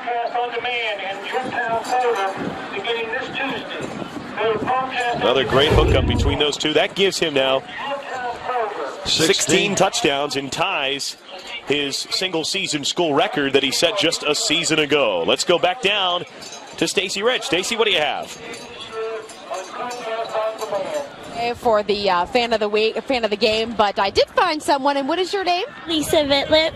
And Lisa, you're a senior at Steubenville Central? Yes. Tell me a little bit about the beads. Where'd you find those beads? Celebrations in Steubenville. And the headband as well. Target. Target. They sell. I didn't know they sold team stuff. Yeah. Well, you're all decked out, so we're going to give you the Comcast High School football T-shirt for the fan of the game. Thank you very much. Nice meeting you. Back to you guys. Stacy getting some shopping tips as well while she's handing out the Fan of the Game award. Congratulations to that young lady. Her team, though, unfortunately right now trailing on the scoreboard 23-3. You know, this could be a big possession for Steubenville it Central. Is a big possession, I think. Because if Bellaire gets another one, it could get very active out there. Yeah, there's no doubt about that. Here's the end-over-end kick by Perko. It's going to go into the end zone, and it'll come back out to the 20-yard line. Yeah, this is a key possession for the Crusaders here. Still early in the third quarter. Still early enough that if they get a touchdown here, yeah, they're right back in this ball game. Yeah, this is a big touchdown, a big possession for them. They want to try and get a touchdown. Now the high school football game of the week on Comcast is brought to you in part by the Health Plan, here for you. Scott Olney and Dan McGrew here at Nelson Field in Bellaire. Third quarter action, 23-3 Big Reds. Steubenville Central back with the football. DeFranco got Humani down the middle of the field, and it's just a little too long. That's that same play I told you about the first half. He ran a little counter boot and brought the right tight end right down the middle, Humani, and he was wide open again, just overthrew him. Humani was wide open, no doubt about that, and just a little overthrown that time by DeFranco. They went back to it and had him, but was just a little too far in front of Humani for him to try to make the catch. He stretched out to try and make a nice diving snag, but falls incomplete. Now brings up second and long. Twin receivers to the near side in the slot. They've got Samples. Here's DeFranco from the gun.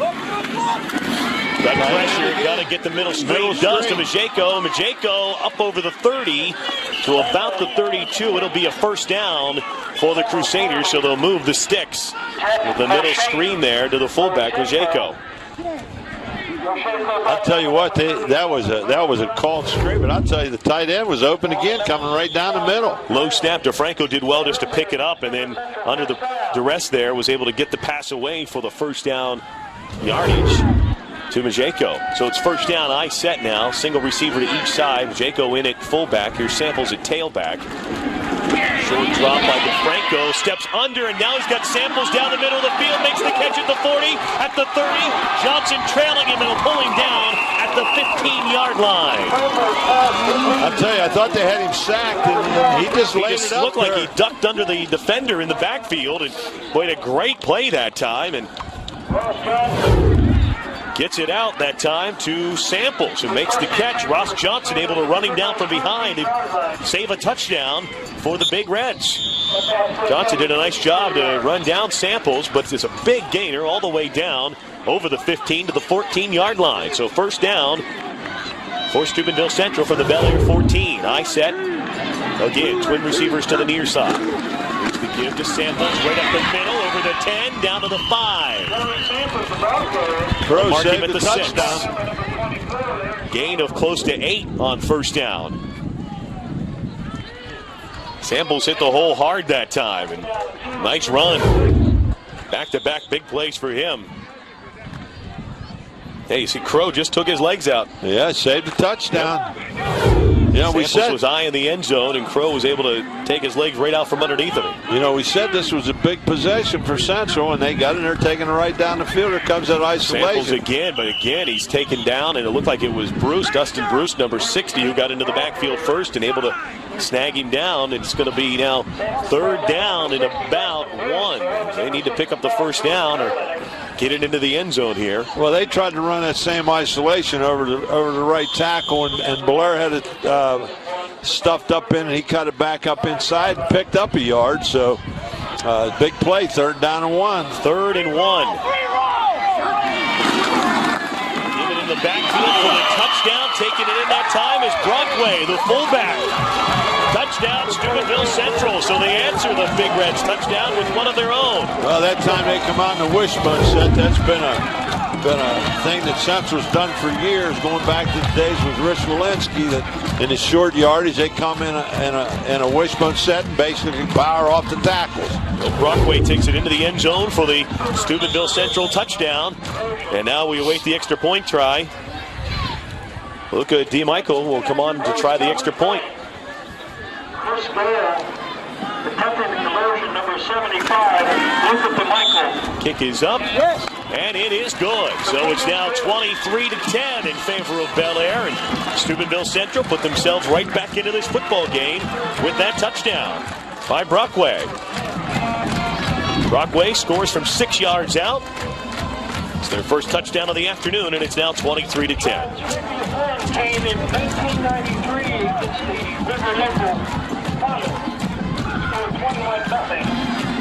So 21-0. So, Coach, we talked about it being a huge drive, really, for Steubenville Central. Well, and they were able to come through. Yeah, they answered the call and brought it right back down the field. Now they get a big defensive stance here. They could get right back in this ball game. I don't think Bellaire is going to try to set on it. No. I think that would be a good call. And I'm sure that Coach Stoltz and the rest of the defensive staff over there, I imagine some people got chewed. Well, the big play was the pass to Samples.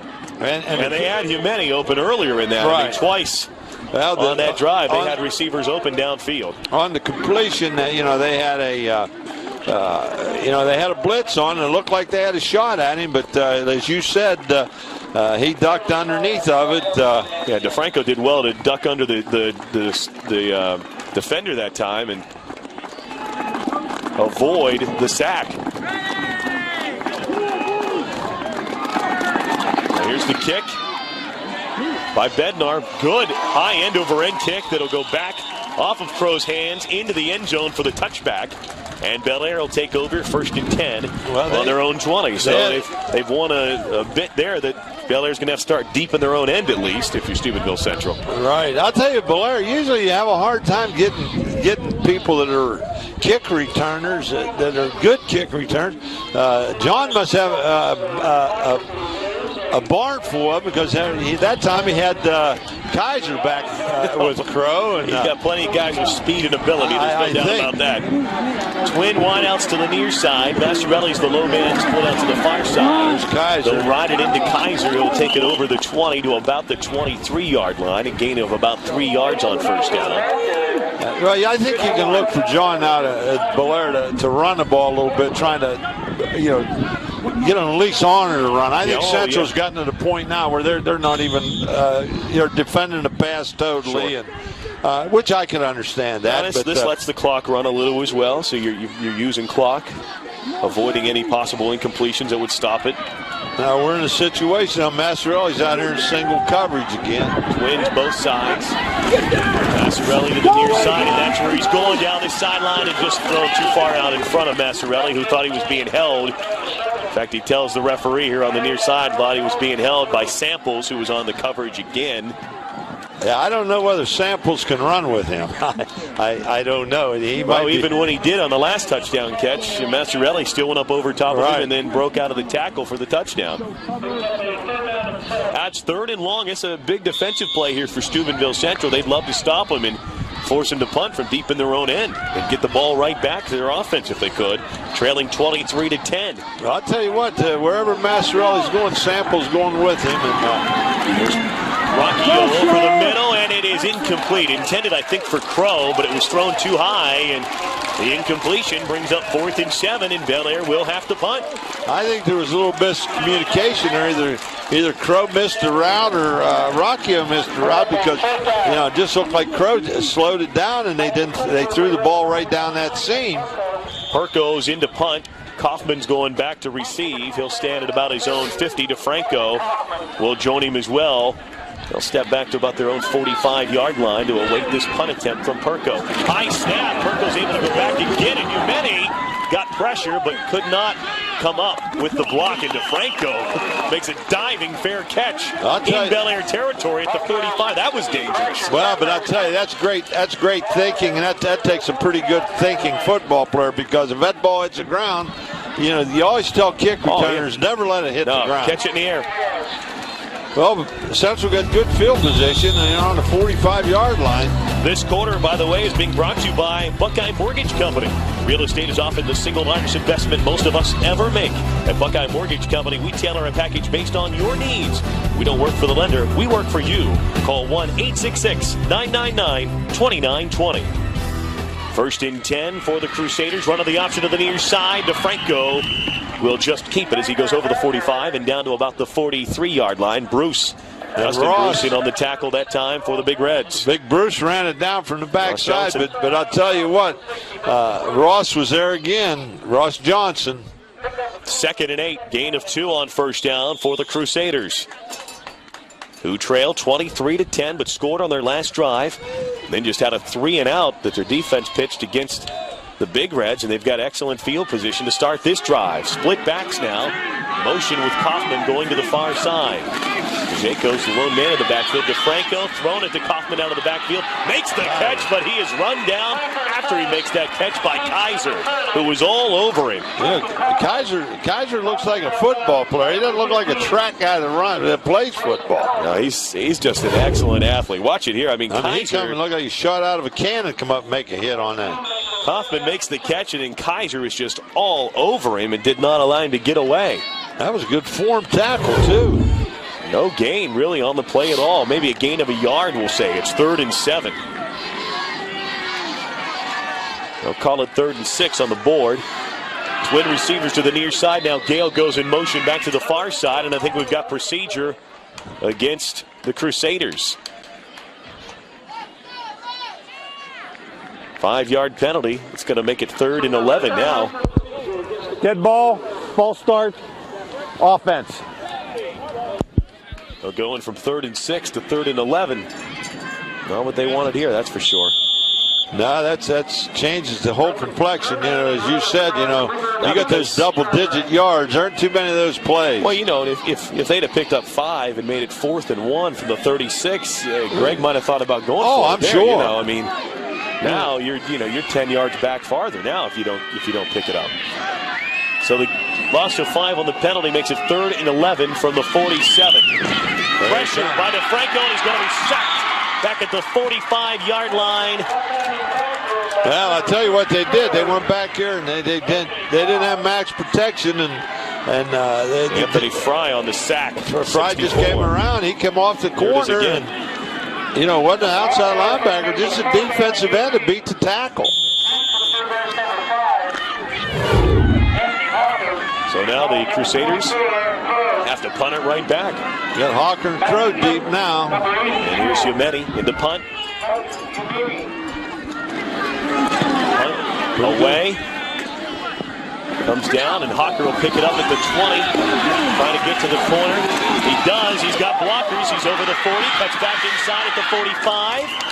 And he's taken down at about the 47-yard line. So an excellent return by Hawker that'll give Bellaire good field position to start this drive off on their own 47-yard line. Tackle was made by Strain. Hawker, he's got some speed.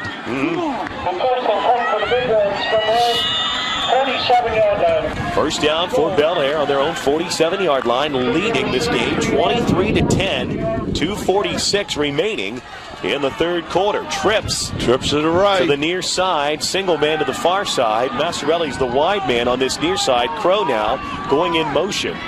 Brocchio in the gun with the snap. Makes the handoff to Kaiser. Keeps it himself. It's about a yard or so up to the 48. I'll tell you what, Central's done an awful good job of their inside people taking. Seems like they're taking the middle away. That's that option read out of that spread formation, and Rockio's tried it 2 or 3 different times, and they've played it well. Yeah, Steubenville Central has been strong inside today. There's no doubt about that. They've defended the run well inside against the Big Reds. Twins to each side now. Kaiser's in the backfield with Brocchio. Going out the field, and it is going to be nearly intercepted and almost caught. Did he make the catch? No, Crow tried to catch it off of the deflection, but it falls incomplete. Samples nearly had the interception for Steubenville Central. Watch it again here on the replay. It bounced off, and Crow almost caught it. Here's Brocchio again, trying to go outside, and Samples, boy, should have had it. Tried to get it to Massarelli, and then Crow nearly comes in there and catches it on the rebound. He's throwing against the wind, and it's a long way to throw. That's an out. The near hash, throwing it to the far sideline. But that's a ball that probably should have been picked off by Samples. Let it get to his pads. Twin receivers again. Brocchio just going to keep it. He's got room over the 50. Stretches over the 45 to the 44. He'll be about a yard shy of the first down. It'll be 4th and about a yard, I think. Well, looks like Bellaire might be going for it. 4th and shorts. 4th and about a yard. Here it was again on the replay. Just design, quarterback draw. Well, he got the big back in there again. Bringing Trailenek in off the sideline on 4th and short. So goal line package offensively go with. Steubenville Central's up tight as well. Rockio gives it to Trailenek, and Trailenek. That's going to be awful. Boy, I don't think he got it. He might have got it. It's going to be close. It's going to be extremely close. He may have gotten it at first. Do they mark it? Oh, boy. I don't know. That was a right foot Greg or Banks left saying foot. it's first down Steubenville Central. He thinks they stopped him. They'll bring the chains over. They'll have to measure this one.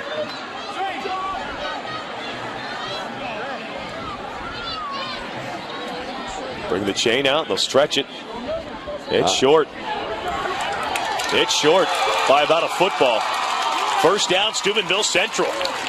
So John rolls the dice near midfield, trying to go for it on 4th down, and Steubenville Central comes up with a huge stop, Coach. Yeah, well, I'll tell you what, Central's stacking that middle, and John, Bellaire keeps trying it, and at this point in time, they're not having a lot of success doing it. Well, we talked earlier at the end of the half how they ran 2 straight plays where they didn't gain a half yard to get it into the end zone. So Steubenville Central's done well defending the run today. There's no doubt about that. Gale's in motion. Back to the far side, split backs to Franco. They got protection. Looking down the near side for Kaufman, who makes a great catch over the 35 into the 33. An excellent reception that time by Kaufman, who picks up enough yardage for a Steubenville Central first down. He'll move the chains. Boy, Justin Kaufman made an excellent catch. Went up that time. I think he went up over top of Ross Johnson to make the catch. Caught it with his hands, and that's what you tell kids, and you want kids to do. And I'll tell you what, there's a whole quarter to go in this game, and I'll tell you. Minute as we're running down right to a minute right now here in the 3rd quarter. And I'll tell you what, if Central gets in here, it could get real interesting. I said the draw to Samples. He's got some running room over the 30.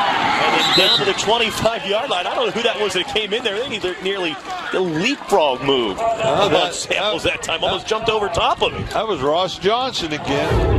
Jumped up onto his shoulders like he was going to get a piggyback ride there. I'll tell you what, they just ran the hole opened up. They ran a simple little draw and picked up 8 yards. It was Dustin Bruce, I think, as well, that jumped on his back. 64. Well, they got 8 on first down. And we'll call it 2nd and 3. Twin receivers come to the near side. I set again. Jaco and Samples in the backfield behind DeFranco. There's the stretch play with Samples. Gets a block in the corner. He's got the first down over the 20-yard line and down to the 19-yard line. I'll tell you what, now they've found a home. They're mixing it up. Like we said earlier, Central will mix it up, and now they might come with a little play action here. The stretch play right here. Jaco out blocking for him, and Samples doing a nice job to get what he could. Got the first down at the 20, over the 20 to about the 19. Should be the final play of the 3rd quarter. I set. Gale in motion back to the far side. We'll take the handoff to Franco rolling. He's got running room of his own. He'll try to run it, but then he's pulled down from behind that time. Dustin Bruce that time on the tackle. I'm going to tell you something. Dustin Bruce can run. Excellent job that time to run DeFranco down. And looked at it, he had a lot of open space in front of him. And doesn't pick up much yardage on the first down play. But that's the end of the 3rd quarter here from Nelson Field. We've got an interesting one. It's 23-10 Bellaire, but Steubenville Central's driving. We're back with the 4th quarter in just a few moments. You're watching the OVAC Game of the Week on Comcast. We're back at Nelson Field in Bellaire. Just ready for the start of the 4th quarter. Scott Oley, Dan McGrew, along with Stacy Rich. Wind continuing to blow. Been strong all afternoon long, and Steubenville Central trying to pull themselves even closer, trailing 23-10 right now, but driving 2nd and 10 from the Bellaire 20-yard line. Twin receivers will go to the far side, and I set behind DeFranco on 2nd and 10. That's Majeko and Samples. It was to the fullback, and he stood right up at the line of scrimmage. They tried to run a little veer trap in there, and Bellaire was waiting on it. Bruce and Trailenek meet him right at the line of scrimmage. No gain. In fact, a half-yard loss, I think, back over the 20. Bruce has gone down. He's favoring his right hamstring. Got a cramp. Yeah. Trailing package offensively go with Steubenville Central's up tight as well. Rockio gives it to Trailenek, and Trailenek. That's going to be awful. Boy, I don't think he got it. He might have. It's going to be close. It's going to be extremely close. He may have gotten it at first. Do they mark it? Oh, boy. I don't know. That was a right foot or Greg Bain left saying foot. it's first down Steubenville Central. He thinks they stopped him. They'll bring the chains over. They'll have to measure this one.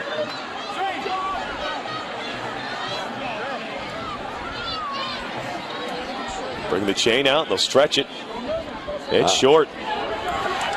It's short by about a football. First down Steubenville Central. So John rolls the dice near midfield, trying to go for it on fourth down, and Steubenville Central comes up with a huge stop, Coach. Yeah, well, I'll tell you what, Central's stacking that middle, and John, Bellaire keeps trying it, and at this point in time, they're not having a lot of success doing it. Now, we talked earlier at the end of the half how they ran two straight plays where they didn't gain a half yard to get it into the end zone. So Steubenville Central's done well defending the run today. There's no doubt about that. Gale's in motion. Back to the far side, split backs to Franco. They got protection. Looking down the near side for Kaufman, who makes a great catch over the 35 into the 33. An excellent reception that time by Kaufman, who picks up enough yardage for a Steubenville Central first down. He'll move the chains. Boy, Justin Kaufman made an excellent catch. Went up that time. I think he went up over top of Ross Johnson to make the catch. Caught it with his hands, and that's what you tell kids, and you want kids to do. And I'll tell you what, there's a whole quarter to go in this game, and I'll tell you, minute as we're running down right to a minute right now here in the third quarter. And I'll tell you what, if Central gets in here, it could get real interesting. I said the draw to Samples. He's got some running room over the 30. And then down to the 25-yard line. I don't know who that was that came in there. They nearly the leapfrog move. Samples that time almost jumped over top of him. That was Ross Johnson again. Jumped up onto his shoulders like he was going to get a piggyback ride there. I'll tell you what, they just ran the hole opened up. They ran a simple little draw and picked up 8 yards. It was Dustin Bruce, I think, as well, that jumped on his back. 64. Now they got 8 on first down. And we'll call it 2nd and 3. Twin receivers come to the near side. I set again. Jacob and Samples in the backfield behind DeFranco. It's a stretch play with Samples. Gets a block in the corner. He's got the first down over the 20-yard line and down to the 19-yard line. I'll tell you what, now they've found a home. They're mixing it up. Like we said earlier, Central will mix it up. And now they might come with a little play action here. Stretch play right here. Jaco out blocking for him, and Samples doing a nice job to get what he could and got the first down at the 20, over the 20 to about the 19. Should be the final play of the third quarter. I set. Gale in motion back to the far side. He'll take the handoff to Franco rolling. He's got running room of his own. He'll try to run it, but then he's pulled down from behind that time. Dustin Bruce that time on the tackle. I'm going to tell you something. Dustin Bruce can run. Excellent job that time to run DeFranco down. It looked like he had a lot of open space in front of him. And doesn't pick up much yardage on the first down play. But that's the end of the third quarter here from Nelson Field. We've got an interesting one. It's 23-10 Bellaire, but Steubenville Central's driving. We're back with the fourth quarter in just a few moments. You're watching the OVAC Game of the Week on Comcast. We're back at Nelson Field in Bellaire. Just ready for the start of the fourth quarter. Scott Oley, Dan McGrew, along with Stacy Rich. Wind continuing to blow. It's been strong all afternoon long, and Steubenville Central trying to pull themselves even closer. Trailing 23-10 right now, but driving 2nd and 10 from the Bellaire 20-yard line. Twin receivers will go to the far side, and I set behind DeFranco on 2nd and 10. That's Majeko and Samples. Give it to the fullback, and he stood right up at the line of scrimmage. They tried to run a little veer trap in there, and Bellaire was waiting on it. Bruce and Trailenek meet him right at the line of scrimmage. No gain. fact, a half-yard loss, I think, back over the 20. Bruce has gone down. He's favoring his looks like right hamstring. Got a cramp. Yeah. Training staff will come back onto the field here. So Bruce is down right now. You know, this is a big play, you know, coming up because it's a big series. Yeah. You know, if they can get in right now, it'd make it very interesting. Yeah. But touchdown, an extra point would make it a 6-point ball game. Let's go back down to Stacy Rich. Stacy, what do you have? Well, Scott, there are a lot of students here today, of course, in support of the Bellaire Big Reds and the Steubenville Central Crusaders. But there's one student who could not be here today. Her name is Elizabeth Warren. She's a senior at Bellaire High School, and she's a band member as well. And she just found out before the school year started that she has cancer. And she's been going through treatment in Pittsburgh. We're hearing she's also being homeschooled. And they're having a blood drive in her honor to help her because she needs a couple of blood transfusions on Monday at the high school. And I'm sure that if you need more information on that blood drive, you can contact Bellaire High School and talk to anyone in their office. Of course, the entire student body is behind Elizabeth and her family, and we all hope that she gets well. Back to you guys. Thank you, Stacy, and we would echo those comments made by you as well. Central's in an irate formation. Huge play here, 3rd and 10, Coach. Here's DeFranco under center, going to fake the handoff. They're rolling DeFranco out. Tight ends drag there. Play picked off. Picked off by Kaiser. Look out, Jason Kaiser with blockers. He has excellent speed. Kaiser is gone. Jason Kaiser will take it back for the touchdown. I know that's the 3rd or 4th time this year he's done that. I mean, he's taken those are, like I said, you know, he might not make a whole lot of plays, but he sure makes a big one. Jason Kaiser takes it 89 yards on the interception return for the Bellaire touchdown. Well, see, they run that same route 3 or 4 different times, and all it is off of a counter boot, and Kaiser was sitting there waiting, looking for that tight end, and he just picked it off and went, what'd he go, about 89 yards. Kaiser with the touchdown on the interception return, and he has, as we know, sprinter speed because he is an excellent sprinter on this Bellaire track team. Extra point is good. Yeah, it's now 30-10 in favor of Bellaire. I'll tell you, Kaiser's a pretty good-sized kid. He's 6'2", 180 pounds with that great speed. And we saw a couple plays earlier. He's a good hitter, and he obviously plays the great pass defense. He might make somebody a great college defensive back. Yeah, he has excellent speed, and as you said, he's not afraid to hit. Good closing speed. We saw that earlier on that tackle as well. And what was it? It's either the 3rd or 4th time this year that he's taken one back over 75. Well, we've seen, he had the interception in the St. Clairsville game that he took back for a touchdown. That was about 90 yards, I think, in that game. And he had the fumble recovery in the Wheeling Park that was a 65-yard fumble recovery for a touchdown. And it's not just that he gets the turnover, but he turns the turnover directly into points. Yeah, that's what I said. He might not. He makes big plays. And what a killer play that is. Oh, yeah. Steubenville Central's driving for what they hope is a touchdown that's going to make it a 6-point ball game, and now he makes it a 20-point contest just like that. Steubenville Central will get the ball back, but now they trail by 3 scores.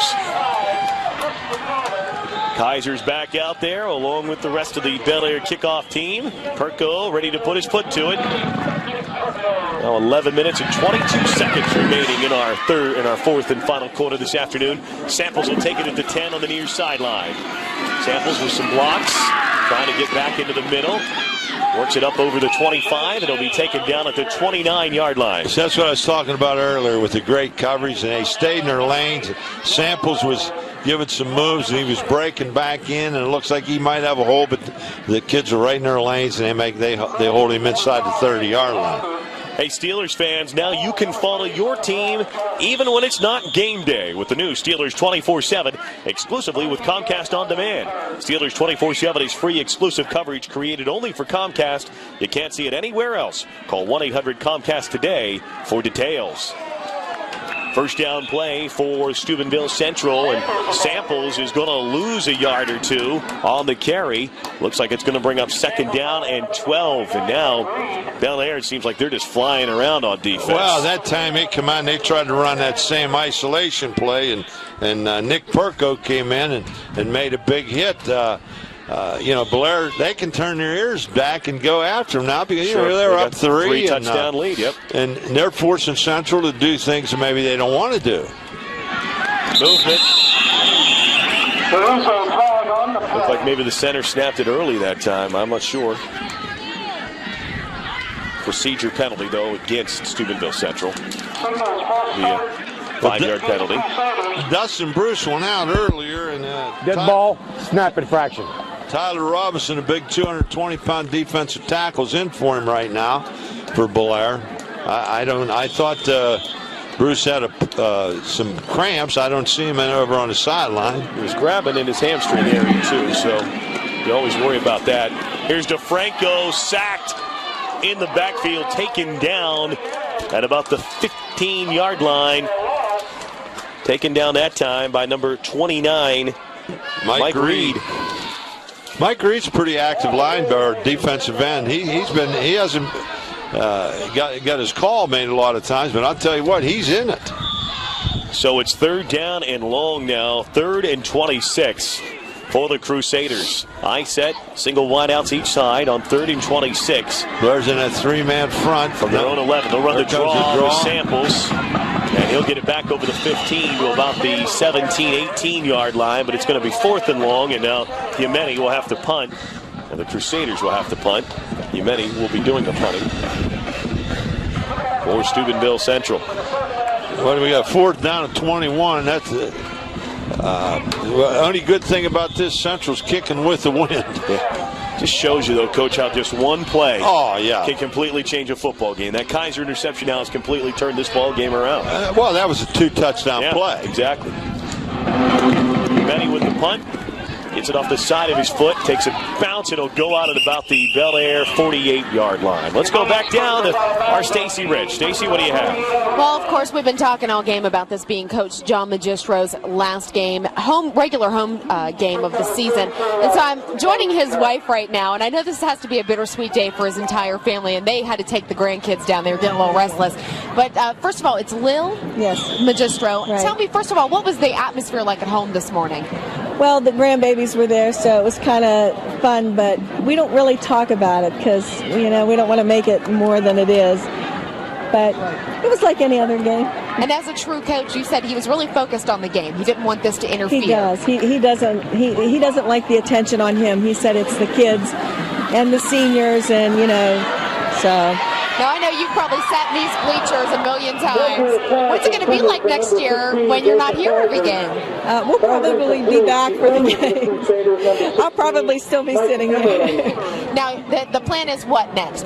Columbus for the grandkids? Right. We're looking not even until after the first of the year. We haven't even thought about it, but they're all up there, and we just want to be. We're very family oriented, and so we want to be where the kids are, and if they need us, we're right there. But I'm sure his heart will always be in the stadium. Always, yeah, because he played football here in high school at St. John's. We played here our home games, and he's been coaching here, and this is where he lives. Now, is he done with coaching, or will he toy with that? I doubt it. Yeah. He'll have to do something, or he'll drive us all nuts. I'm sure he'll do something. Well, thank you so much. We wish you and your family the best of luck. Thanks. Back to you guys. All right. Look out for Trey Massarelli. Another great run by him. And Lil Magistro, great woman, great coach's wife. Yeah, I taught. She's a wonderful lady, and they're a great pair, that's for sure. Well, I taught Lil in school too. Okay. Her and John were high school sweethearts, right? And like you say, they've been here their whole life, and it's going to be different for them being in Columbus. She's helped. She was a nurse for Dr. Chandra Swami for a while, and that's the OB that took care of my wife and helped deliver our children, and so I've grown to know Lil well over the years as well. So great lady, and that's for sure. Great play there by Massarelli. Here they are on first down now. Artis Johnson with it. Johnson weaving in and out of tacklers and takes it down over the 5. It'll be 1st and goal now for the Big Reds at about the 4-yard line. Yeah, well, I'll tell you what I said a little while ago. When Crow looks like a slasher, and Johnson looks like he's a darter. Oh yeah, in and out.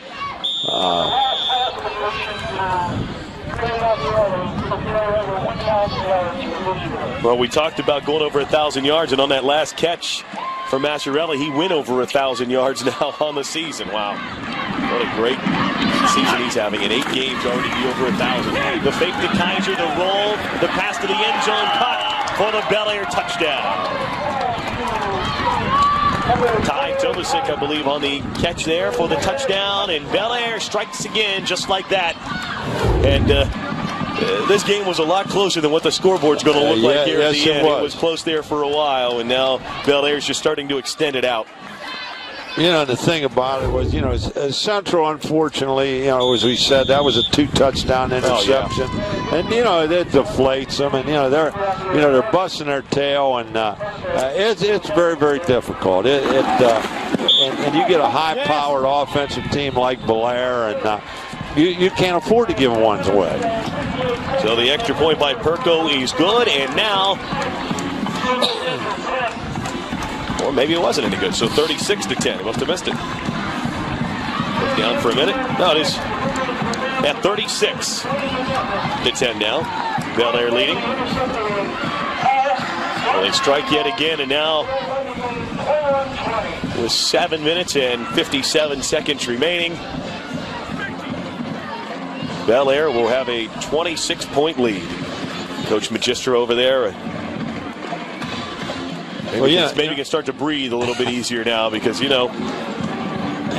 knowing John the way I know him, and what Lil just said there, it's a situation where he really truly believes that all the plaudits should go to the players. Yeah. But let me tell you something. I coached long enough, and you're just not always blessed with great talent. And, I think that nobody ever does a better job than they do is getting their people ready. And I've said this many, many times that I think John Magistro is the best football coach in the Valley, bar none. Yeah. Well, this will be his 176th career win here this afternoon. It stays the way it's going right now. Kaufman back to return it. And he's wrapped up and taken down by Hawker. Makes a tackle on the play right there. By the way, Coach, we've also been informed that Rockio on that last drive went over 2,000 yards passing for the season as well. So that combination just continues to light up the numbers. And what do we have? We have 2 regular season games left. Still left. Not counting the playoffs. And I would venture to say that this Bellaire team has a chance to go a good long ways in the playoffs. They're extremely talented. There's no doubt about that. They defensively, they just quietly play. Got a lot of reserves in there now defensively. And I'll tell you what, it doesn't seem like there's much difference. A lot of new numbers now in there for the Big Reds. Justin Kaufman on the carry that time for Steubenville Central. If you sit down and look about it, you're talking about in 23 years, and you say John's got 178 wins. This will be 176. 176. Well, I just like to take a look and see what his record is the last 10 years. You go from that 94 or 96 team that they honored here today, and go from there. I don't imagine there's too many people that have a better record than that. Well, only 4 losing seasons in those now 23 campaigns. Carry that time by De Palma. It's only 4 losing seasons over that entire stretch. That's pretty impressive as well. When you talk about you're not always going to have the most talented players. You don't really. It's one thing about high school football as opposed to anything else. You can't go out and recruit them. You got to coach the ones that walk through the door. You got what you got, and that's all that's happening. So you go from there. And the amazing thing about the success of Bellaire, they keep losing. Their population keeps getting smaller and smaller. Yep. And I always did say this to the teams around here. Bellaire and Martins Ferry, they maintain their numbers. Yep. Their enrollments go down, and the city population goes down. But they still have their 40, 50, 60 football players. They still have a great number of kids that come out and want to play football every year, and they still put the wins on the board every year as well.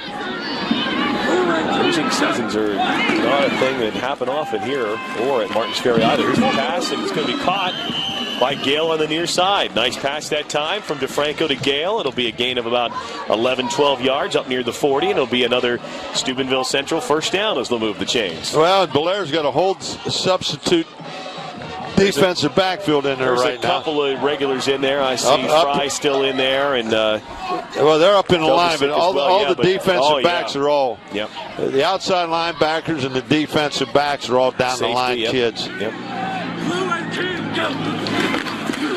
Give is to Kaufman again. Breaks one tackle, but then he's taken down just over the 40 at the 42.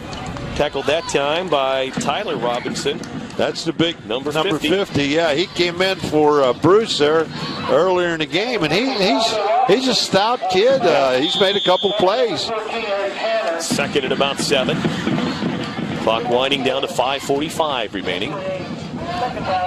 We'll hope to be talking to John Magistro afterwards and get some words out of him after the game. There's going to be a lot of people I think that want to talk to John. I would imagine he's going to be a pretty popular guy.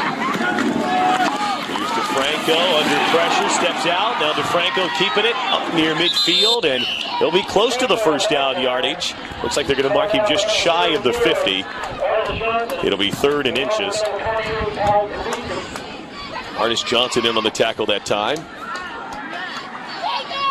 3rd and short now for the Crusaders. You know, there's been a lot of great players that have come out of Bellaire. And in fact, a very good friend of mine and I played with, one of the all-time greats at Bellaire, just passed away this week, Clyde Thomas. There's the carry over the 45 and down to the 44. That'll be a first down. Yeah, Clyde, a guy who had an excellent professional playing career as well with the Wheeling Iron and the Philadelphia Eagles as well, right, Coach? Right, he was very active in the city of Wheeling. Was vice mayor for a while. Years, but very active. Our condolences go out to his family, no doubt about that. Great athlete. High set for the Crusaders on first down. DeFranco's rolling. Same thing. There goes the tight end. Thrown to the underneath man. That's DePalma, I believe, who makes the tackle over the 35 and down to the 34-yard line.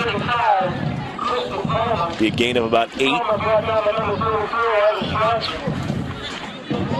You know, as we look in there, Bellaire's bringing more substitute kids in, and now they got another bunch of, and as a defensive back. So, you know, getting the kids the opportunity to play. Oh, yeah. You know, as we stated many times before, you know, they practice hard every day also.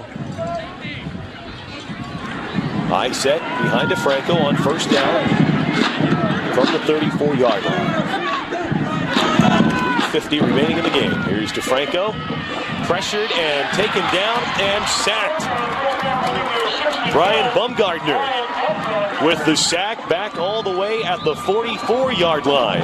Loss of nearly 10. Watch it here. Bumgardner just working off of his blocker and just powers his way into the backfield and takes DeFranco down. You know, John's running them in and out of there. Looks like a relay team. Yeah. But, you know, like we said, it's great. You know, they want to play, and their folks want to see them play. Sure. Bumgardner's a down-the-line kid. He come in there and made a big play. Boy, it gives him something to brag about this week. Pressure again on DeFranco. Rolls out, now throwing on the run. It's tipped and intercepted. Picked off that time by Corey Sievers. Number 35 with the interception. Sievers takes it out at the 30-yard line. Ball was tipped. Pass was intended that time for Luke Nicholson, who had to go off of his hand, and Sievers just there for the tip drill and comes away with the INT. Let's go back down to Stacy Rich. Stacy? I'm joined by Dick Thomas, who's the vice president of the Touchdown Club. And if you remember, at the beginning of the game, they made a presentation to Coach Magistro. First of all, tell me, this award is gorgeous. Where did you guys get this? We got it from a company down in Moundsville that they carved it out for us and everything. And we thought it was appropriate because we've seen them do a couple awards in glass, so we did this in glass. Now, what's it like having to say goodbye to Coach Magistro? It's hard. It's hard. But, you know, our coach is coming for next year. He's a super nice guy, too. So we're looking forward to having him with us, too. So we're going to miss him. Because if you notice that John, at the end of the game, he'll go in the locker room, he'll come out, and he'll talk to all the fans. He's a super guy. super nice guy. And we appreciate you guys for doing this. And that's all I got to say. What do you want to say to Coach Magistro? Good luck. And I hope you come back and visit us once in a while because he's moving to Columbus. Yes. All right. Well, thank you very much for joining us. Back to you guys up in the booth. All right, Stacy, thanks very much. Eric Cantor was on the last carry. Here's Rose now in a quarterback going down for Hawker. He's got it. Hawker at the 30, the 20, 10-5, touchdown, Bellaire. Rose to Hawker. Well, goes 72 yards. Well, there's your future. There's two sophomores, a wide receiver and a quarterback. And, a lot of people say, well, why are you throwing the ball? Well, that's their offense. Yeah, That's all they've done all day. Well, we've heard about that before, from people, and it's these are the number 2 kids. They want an opportunity to throw the football and to try and catch it. Yeah, it's like I told you last week. I remember old George Strecker used to say, it's not my job to stop my offense, it's your stop. Extra point try, flag flies, whistles blow, and looks like we're going to have probably a procedure penalty. Offsides. Somebody lined up offsides for Bellaire, so they'll lose 5 yards. Dead ball, encroachment on the kicking team. Blake Roseberry will be the young man attempting the extra point now, number 11. Roseberry's kick is up, and it makes it through. It over. It didn't clear it by much, but he got it in there. So it's now 44-10.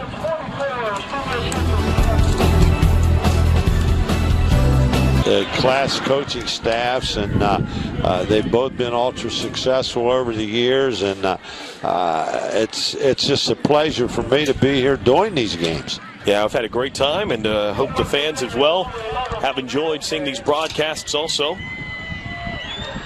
here on Comcast. And also, it's awful good to be back with you again. Yeah, I've enjoyed working with you, Coach. Had fun, and we're hoping for possibly even more next year. We'll have to wait and see, right? We hope so. Great job by the crew, everybody. Very professional, excellent staff, and we've enjoyed working with every one of you guys. So had some good football to see as well. Well, our Big Reds flexing their muscle once again here this afternoon at Nelson Field. Here's the return by DePalma. Gets it up over the 30 to about the 34-yard line. Just over 2 minutes. 2:01 remaining in our ball game. Had a little scrum there. That tackle was made by Chris Hennings, sophomore.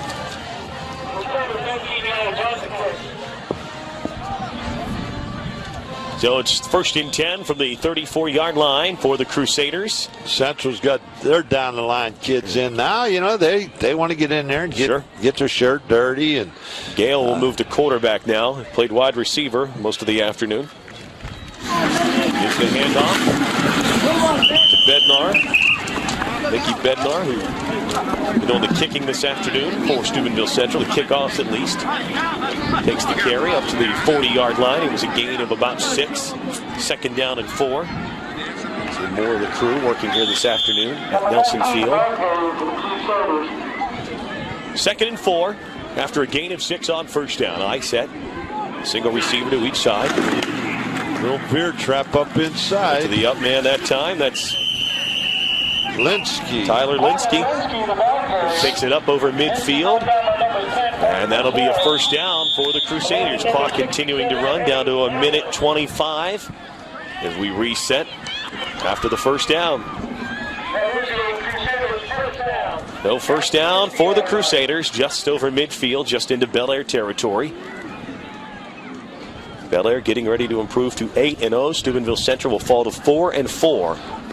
Here's Bednar again on the carry. Bednar takes it over the 45 and down to about the 44-yard line. Gain of about 5 yards on 1st down. Well, we got 55 seconds, running clock. Steubenville Central with the football. Now for Bellaire, they'll have a trip to Indian Creek next Friday night. And then of course, the big one coming up in 2 weeks. And Martins Ferry, Bellaire. It could be a classic. Purple Rider Stadium this year. It could be up there. Potentially both teams undefeated. This year it won't have, I don't think, any implications about playoffs, but it would be a big thing, as being a part of those games as a kid. Right. It's an awful big thing, and you come in there undefeated. If they both come in there undefeated, they might have to put more bleachers up Martins Ferry, hang them in the sky. Now, Martins Ferry has a trip next Saturday to John Glenn out of Muskingum College. Well, John Glenn was, I think they were 6-1. I think they got hammered pretty good last night by New Lexington. Loose ball. Bednar's able to get on top of it. Well, that's it, sports fans. Yeah, that's going to be the end of it here on that play. That's the end of the ball game here this afternoon from Nelson Field in Bellaire. John Magistro coaches for the final time during the regular season, hoping to have one playoff game here as well. Of course, the reason we say final regular season game, Division 4 will actually play on Friday nights, and so Bellaire will have to petition, as they already have, the OHSAA to allow them to play that first round game here on Saturdays. It's happened before, so it would be my guess that would happen here again. And we'll have to wait and just see what happens there. Coach, we're going to take a break. We'll be back with more in just a moment. The final score again, 44-10 in favor of Bellaire. You're watching OVAC High School Football on Comcast.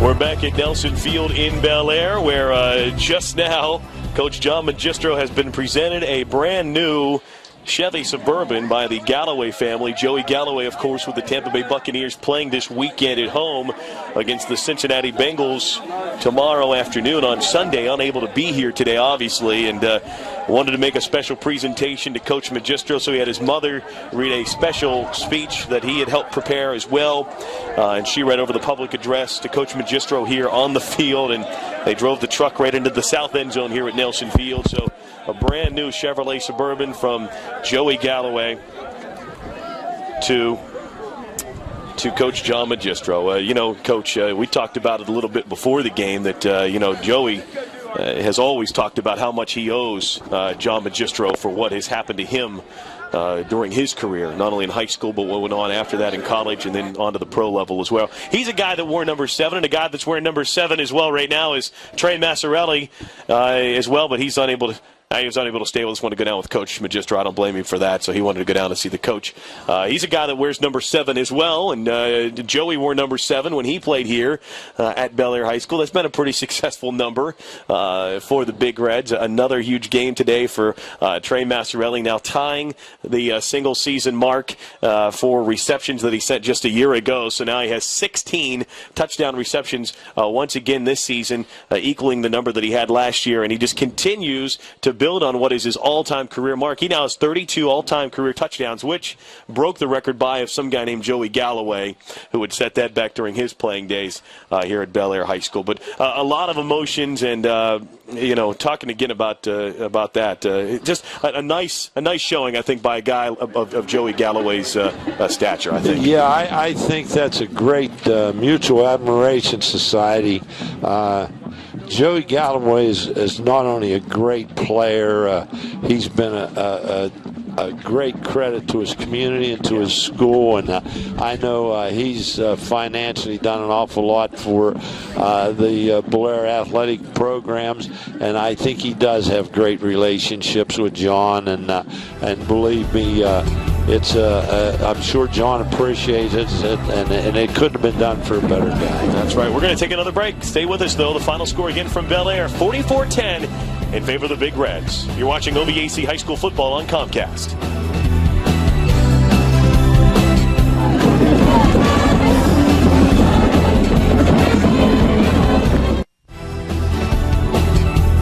Here on Comcast, 44-10, Bellaire wins, and our Arby's player of the game, Trey Massarelli, joining us down on the field.